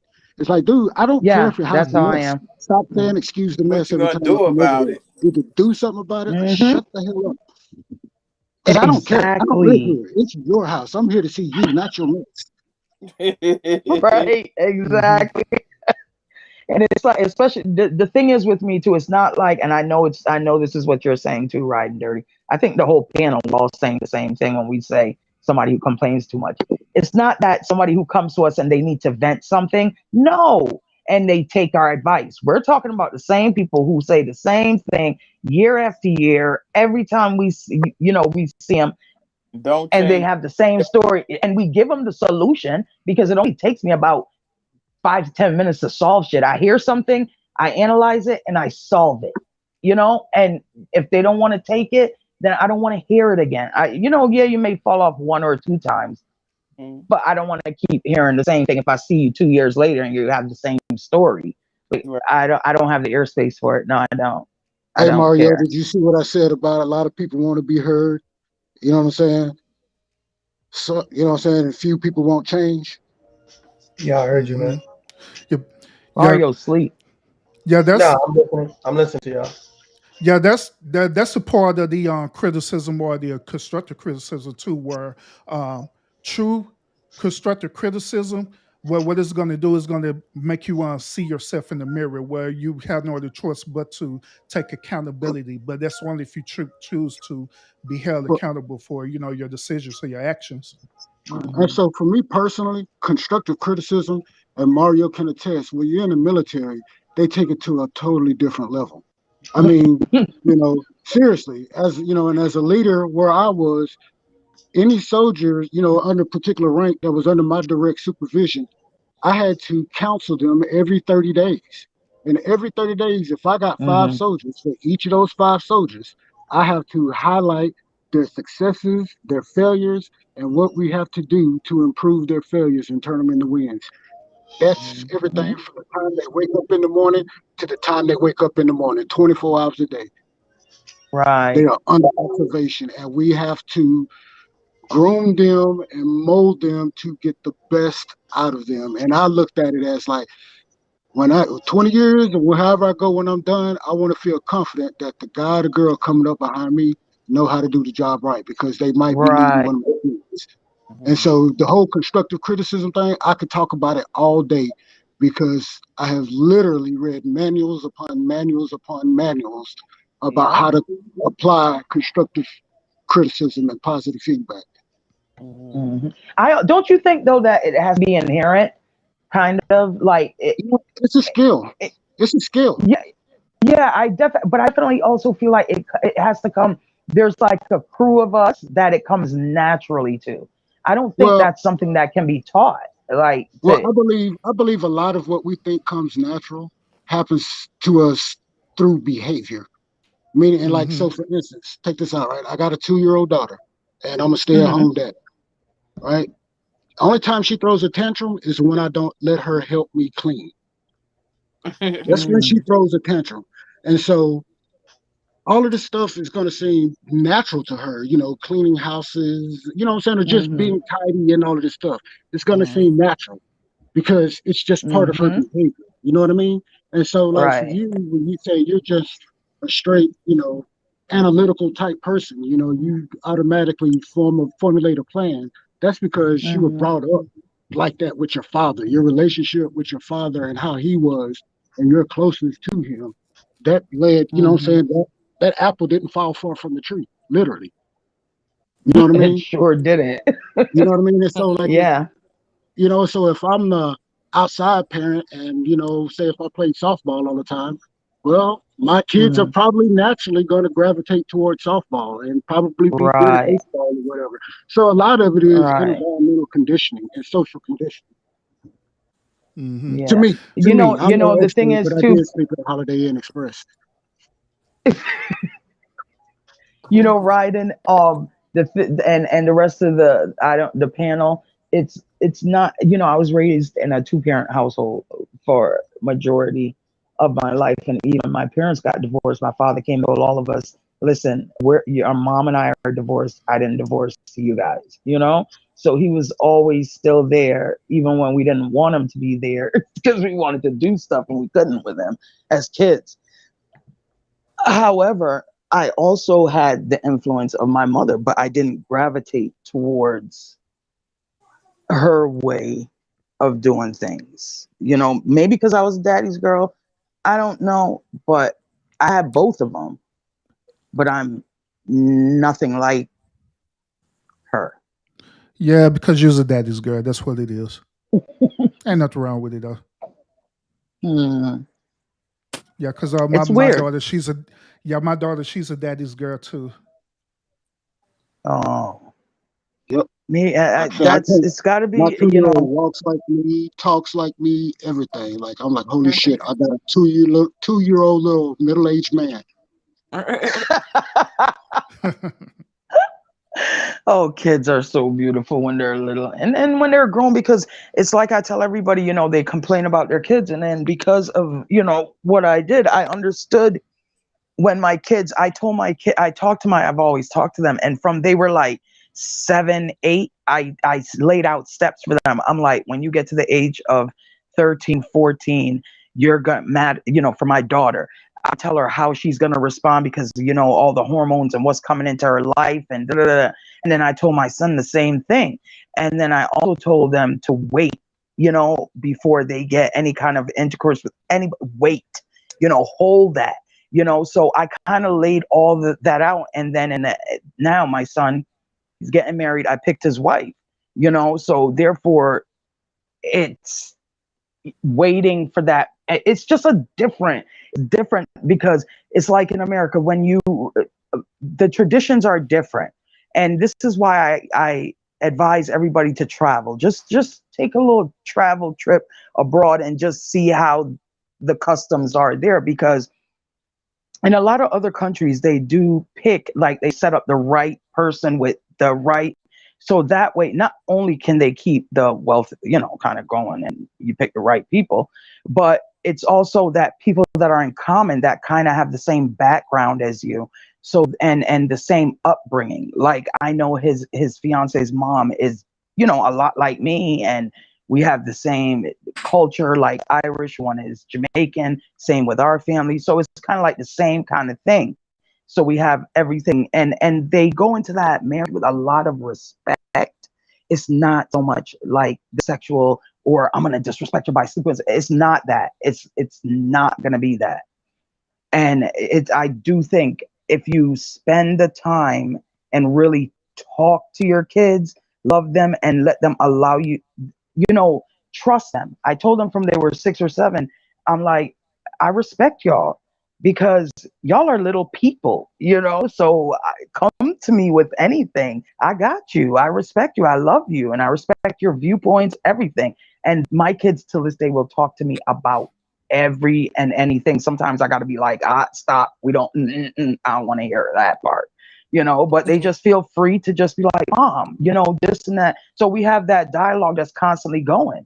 And when they're married, that's when they, you know, move into their house. But until then, I have to teach his fiance how to be a good, you know, this is how he is, and at the same time, Blake, this is how she is, and understand each other. And when if you are, you know, there's healthy arguments, but this is what you're doing. You're committed. You know, stay together, stay the long run, work things out. She's not always gonna be that model. You're not always gonna be that good looking. One of these days, everything's gonna start sagging. Appreciate the person. Love, become friends. Become friends. That will last. Love fades because it's really not love in the beginning. It's lust, isn't it? Hmm. Yeah, this my perspective, just based on the American culture. I believe that it's based on the social class too. I believe that the upper level social class, they're the one who are teaching, just like what you're talking about, like prearranged relationships and prearranged marriages. I believe that the Mm-hmm. higher social class in America is teaching that to their generations. But however, the middle class and the poor class, they're not teaching that because Right. the reason why is because the behavior of it is more of a survival type mentality due to, you know what I'm saying, their social economic status. So that's why they're too much not teaching it. But you know, in other countries, like there's a lot that aren't, they're not wealthy. You know, they don't even have no money. It's just a matter of like you come into the relationship in with honor. You honor him, he honors you. You treat each other a certain way, you have respect. And that way you're not coming in first with the lust, because lust fades. Love doesn't. So that's why I Hmm. said I take love out of things. I use that word freely because everybody's like, "Oh, I'm in love. I'm in love. I love him." No, you know you're not. So why 5 years down the road now you're not in love with him anymore? I mean, you know why? So that was lust, wasn't it? Everybody always says the first 3 months is the honeymoon period. We have such great times. 10 years down the line, why don't we be like we were then? Because that was lust. 10 years down the line, you should have a different appreciation, respect, and everything for the person you're with. Yeah, well, when you speak about that perspective, at that point you have to define what love means to each individual, which we already know that different people interpret love different ways. Correct. And we see that by statistics, how that works. That's why I've come up, you know, by studying these things, I'm like, that's not love. That's lust. People think that's that happy. And you know, I kind of feel in a way, I'm not positive, But I have a feeling that's one of the main reasons people cheat. They want to feel that, that kind of like a high again, like, oh, she finds me this, she finds me attractive, she this. And then it's a high, but then if you leave your significant other for that person, 5 years down the line, you start feeling the same way and you need that high again. I mean, if you don't connect, if there's no true connection, you're always going to be chasing a high, just like a junkie or a drug addict. And that's how that's my feeling, like, on why I think a lot of people cheat, because they always say, oh, she cooks for me. Oh, she don't cook for me anymore. Meanwhile, the wife does cook for you. What do you mean? Is she cooking something better? I mean, why is that? Why is that? And I've done a study on this, and I've asked so many men, and the only thing I can get from it is that feeling again, like, oh, she makes me feel like I matter. Like, you should make you feel like you matter. Maybe your wife is sick of you feeling like insecure. Like, no woman is attracted to an insecure man. Like, we're just not. Well, I can speak for myself. I don't know about anybody else, but I can't imagine any woman saying they're attracted to an insecure man.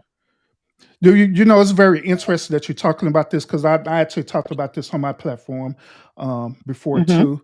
But what happens is that through the initial stages of dating, people normally become what is known as hypocrites. They be an actor. They be pretending. Because the end game is that they want to get with that person for whatever reason, whether it's from for sex or actually want to be in a relationship with that person. So they're gonna create this character, a representative. They send their rep to exactly. And this is one of I teach this to my one kids too, because they're in a teenage age now, but I teach this to them that it is not beneficial for you to tell a person right off the bat what you're looking for in a relationship, because when you do that, then they're gonna be that representative. They're gonna become that for it, right? Exactly. So then, long term, then later on down the relationship, that's when they start saying, "You changed. You're not the person who you used to be." Yeah, because I was pretending. My rep left. Me to be. My rep is off the clock. I need to be this person to be there, so I became that person. Absolutely. So what would be a better solution of that is to not tell a person that, but however you judge a person based on their actions, period. Because on their actions, how the way they brought up is going to come out, and all you got to do is observe it. You observe their actions. Period. Once we observe their actions, then you're going to see how the way they are. Then you make a decision whether if that's going to be a best fit for you in the relationship. Study shows that it's about 90 days, and you will start to see the little bit of them. I mean, there's red flag if it's a messed up thing, because like I tell everybody, when you come together in a relationship, it's two different people coming together from two different homes. They were brought up different. So now you have to cohabitate, and you have to come together and understand that, hey, this person may eat hot dogs every day for dinner, and you may have chicken, rice, and green beans, and different meals, and you can't expect them to act just like you. But you do have common grounds. That's why you love one another, and you have to compromise. He may be used to leaving the toilet seat up because he's not used to a female being in the apartment with him. So just put it down. Put it down. As long as it ain't dirty, just put it down. So you have to compromise and pick your battles. Like, am I going to argue? Like, I chose to argue the last 5 years. I really did, y'all. I chose this to say to my ex-mate, like, why do you always have to leave all these breadcrumbs on the couch? It's something about that really bothers me. And it's not so much that he leaves the breadcrumbs there. It's the fact that I've been telling you this for 14 years. You have no respect for me. You have no respect for what I've asked. Like, why do you do this? Why? So it's like, I chose for a while not to pick that battle, but it came to a point where it was just like, all right, I'm just going to take the bread and crumble it up on you. Like, okay, here. You see how this feels? Like, you leave it in the bed, you leave it on the couch. Why is there always crumbs everywhere? Why? So it's like, if he was to say to me, babe, I don't like that. Don't have crumbs in the bed or on the counter or rice or spilling spaghetti. Why are you eating in the bed? Get your tray. Or if he says that to me, I'm gonna be like, okay, and I'll not do that. Just simple. Like I'm just not gonna do it. Yeah, and that point, that's where the unrealistic expectations come into play, where you already have a perceived thought process that this person is supposed to do these things because you do it instead of accepting the person for who they are. Period. And this where vetting the person come into play as well too, really getting to know them and wherever behaviors or habits that they have, you either have to choose to accept it or not. But you Right. cannot control their behavior. You cannot manipulate and control them and make them to do that, because what's going to end up happening is going to become an unrealistic expectation that is going to become toxic. Yep. Exactly. And that's why it ends. Oh, go ahead. Now you go ahead. So we often, That's true. we see those qualities in people that we can't live without. Like, oh man, she do this or he do that, or they got this or they got that. But we don't focus on them one or two damn thing that irks our damn nerves. It be them one or Mhm. two little That itty bitty that things, irks But my nerves. how like about the thing breadcrumbs, that like Get in the breadcrumbs bed. that keep In you the in a bed. perpetual conniption fit. Oh my but Exactly. gosh. isn't I it feel like there's important a to boulder under my back if there's one drop of breadcrumb. It just And, feels like there's a boulder in the bed. and so to allude what the gentleman was saying when he was talking about vetting, it's like what qualities are we Mhm. vetting? Maybe we start to Right. use discriminatory language in our vetting process. Use it to, what? No, this disqualifies you. You know what I Hmm. mean? But we got to know what those disqualifiers are. Right off Yeah. the bat. Bread in the bed. Crumbs in the Yes. bed. Yeah, exactly. Like even right now in my current relationship or in my current match and stuff, there, me and my wife, obviously, we're two totally different people, which that's how the way we're supposed to be. There are certain Yeah. things that there are certain things that she do. Um, I just automatically do it, and I just don't allow it to enter into my space to bother me. You know what I'm saying? I just automatically just Mhm. do it. But as long as the certain stuff that she do is not toxic, it's not causing us on physical, emotional, and spiritual harm, then I don't make a big deal about it at all. Period. That So you is would me. sleep in the bed with a whole bunch of breadcrumbs? No, I just Would that clean. bother you? No, I just clean it up if it is. I just clean up and keep it moving. You every day, every I think night, what he's I you'll saying is sure keep doing. will. I everybody sure got their will. own boundaries.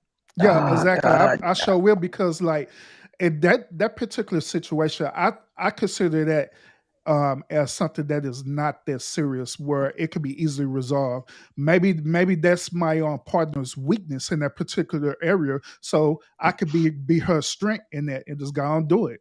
You know what I'm saying? Also, hey, so can we do y'all mind like doing an active troubleshoot to see where this stuff comes from? Yeah, yeah, Yeah. absolutely. Hold on one second. Let me grab my book. Uh oh. let's This is throw it how I feel down. about the. This is what I feel about the breadcrumb. It's not the breadcrumb. Okay, this is how I feel.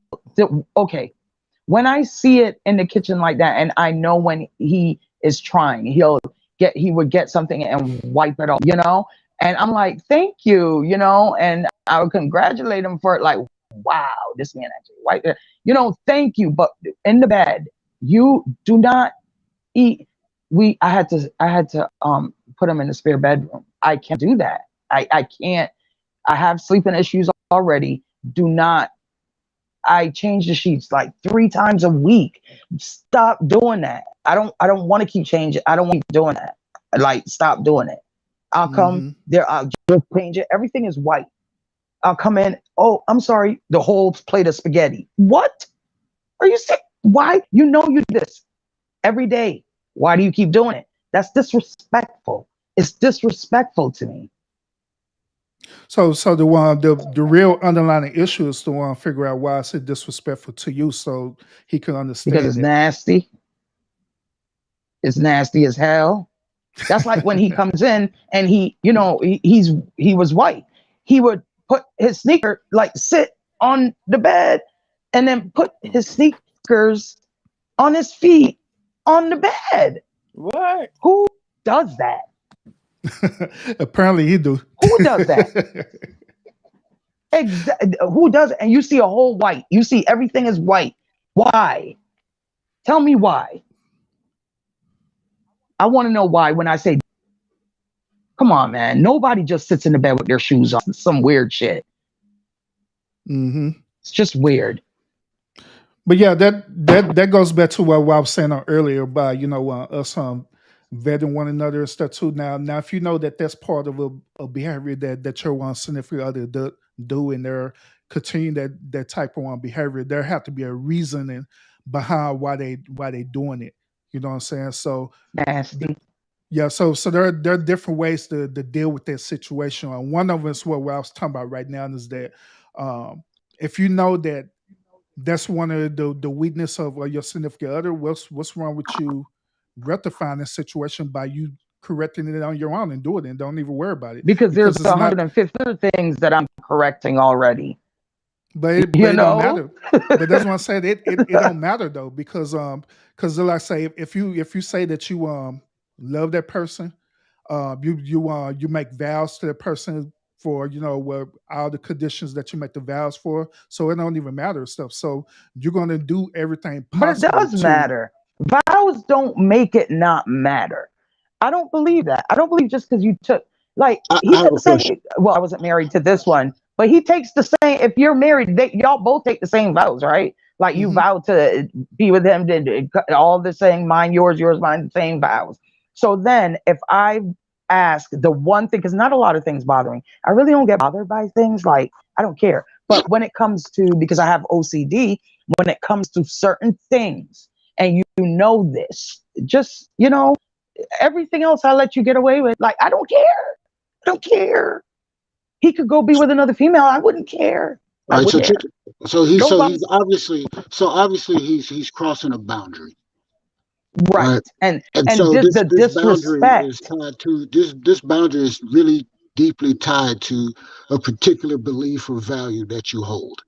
And so to me, it sounds like the breadcrumbs, you feel disrespected by it just because it's either one, you just feel, your boundary's been crossed, so you're violated. And so I think, it's really up to you to determine which way you feel violated. Oh no, I ended it. Oh no, I'm done. Oh no, okay. no. That's right. You said X. I ended that. That was 14 years of saying the same thing. Oh okay. No. But just yeah, hypothetically speaking, right? Hypothetically speaking, you would see which of these core beliefs or values that this challenges, because that's what it is. It's challenging one of your beliefs. Cleanliness. Right, and cleanliness to you is connected to something else, right? Discipline, definitely, or whatever. And so it's definitely connected to something else, and he knows that. So if he knows this, those breadcrumbs shows one, a lack of discipline, laziness, and just the opposite of all the character traits that you are looking for. Yep. It's well, he didn't show that till after 3 years. It took 3 years before, he started showing those things, like slipping off, going back, So listen, everything else about him is fantastic. He's a good person. We're still friends. He's a good person. Okay. I get it. But just the one or two nasty. things drove you nuts. Yeah, but the breadcrumbs is what set it off, huh? No, it's not just the breadcrumbs, man. You gotta be thinking Hansel and Gretel. Everything. What? So now you're here thinking Hansel and Gretel with these breadcrumbs. Shit, that's what I was thinking too. Let me lead you. Not just that, candy papers. He eats a lot of candy, Jolly Ranchers. So I find sticky Jolly Ranchers like on my. I just don't. Oh, I don't like food in the. Don't bring food in the bed. Don't do it. I don't like it. Don't do it. He has a tray, so if he wants to eat in bed, there is a nice, I bought a nice tray at Hobby Lobby. You can put your food and set it all up and everything. Nope. So that's disrespectful. And a tin one, a wood one, everything with his initials on it, his name on it, just so he knows it is. I had to explain that to my kids as gratitude. They didn't understand respect, so I had to explain it as gratitude. That you have all of this, but when you don't treat it well, that means you lack appreciation for it. So you don't get it anymore. Yeah, and I think that's what it is too. I think that sometimes when people have a certain amount, or you know, and is used to, I don't know, it's just fucked up. It's just weird. I just don't get it. I don't understand it. I asked a bunch, like I really don't, like I really do investigate stuff when I'm asked, because I don't want to just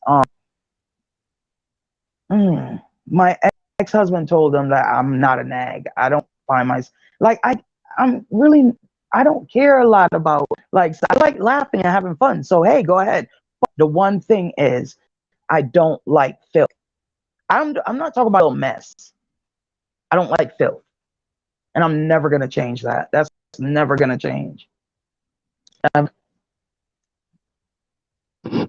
you're obviously a very disciplined person, and you know a lot of people would say that cleanliness is one of the first indicators of a person's discipline. Mm-hmm. And discipline equals trust, and just Yep. And that's how I feel. I'm never gonna change that. I'm never, ever, ever. You're never gonna come get in my bed with shoes on. I don't like it. It's no. You should respect that. Take your shoes off at the door. Don't open the refrigerator without washing your hands. I mean, little things like that. That's why people transfer, all those sicknesses, illnesses. Wash your hands. Just simple things. My kids know these things. I don't understand why somebody in their late 50s don't know it. It's weird. Freaking weird to me. So, no. It's a deal breaker. Riding Dirty, you had something you said you were going to ask. I can't remember. You went to go get your book, your notebook. I ad-libbed. I did it on the spot. Oh, okay.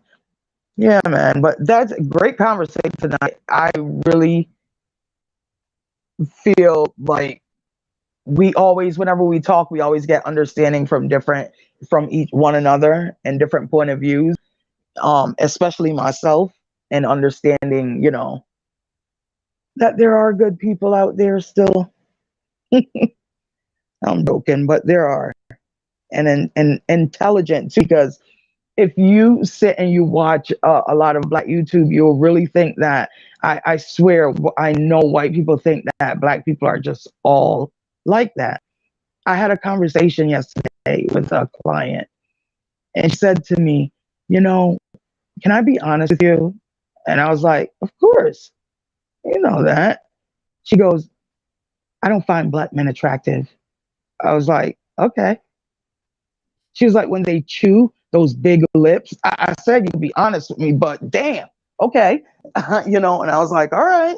She was like, yeah, those big lips they have, and the way they come up to you and they have that smell.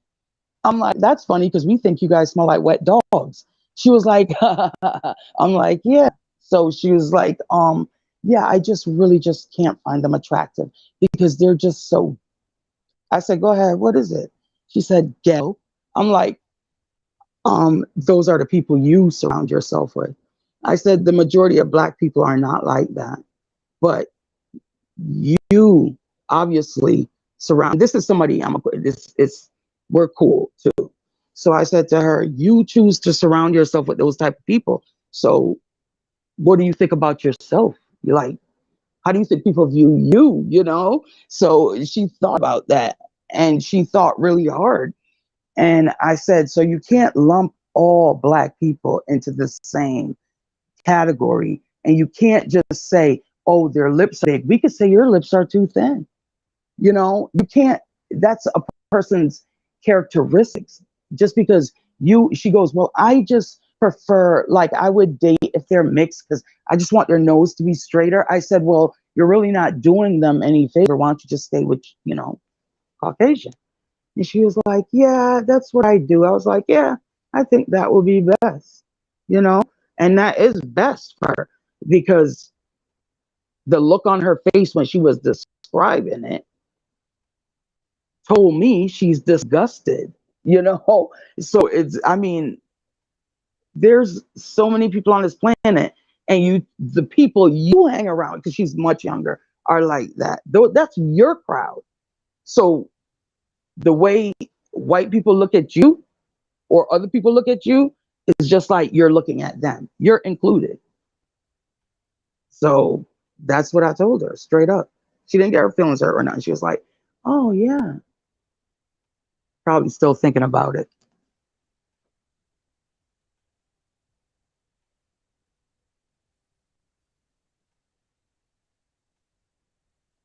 Now it's time to say goodbye to all my Negro friends.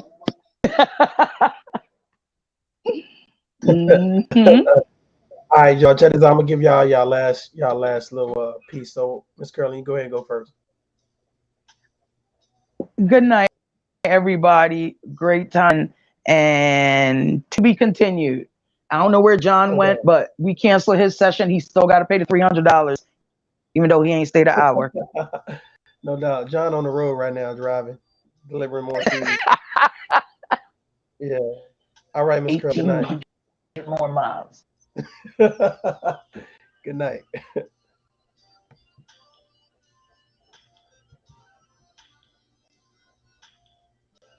Oh, my bad. I'm next, huh? Yeah, you next, man. Oh, once again, I appreciate you for inviting me on the panel again. Every single time I come up on, y'all always be having some good, interesting conversations. It's pretty much it. Other than everybody continue to support Tough Love and also support me as well. The Official Urban Therapist on YouTube. Check me out. That's what's up. Good night, brother. I appreciate you, bro. Good night, man.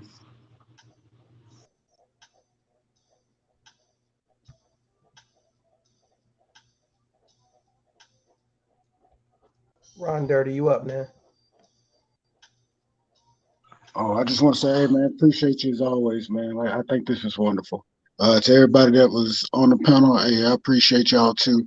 And I just want to leave y'all with some homework. Tomorrow, look for the good, and with somebody that you care about, y'all have a conversation about the good things that happen and what y'all could do individually to recreate those successes. Y'all have a good night and y'all stay blessed. Good night, brother. Good night.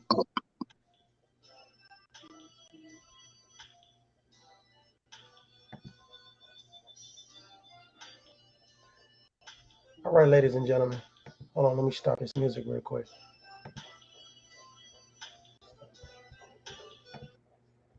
All right, ladies and gentlemen, I got to do my monologue before I leave here, y'all. First of all, I appreciate everybody that came on the panel, everybody that stopped by, and everybody that's going to catch us on a replay.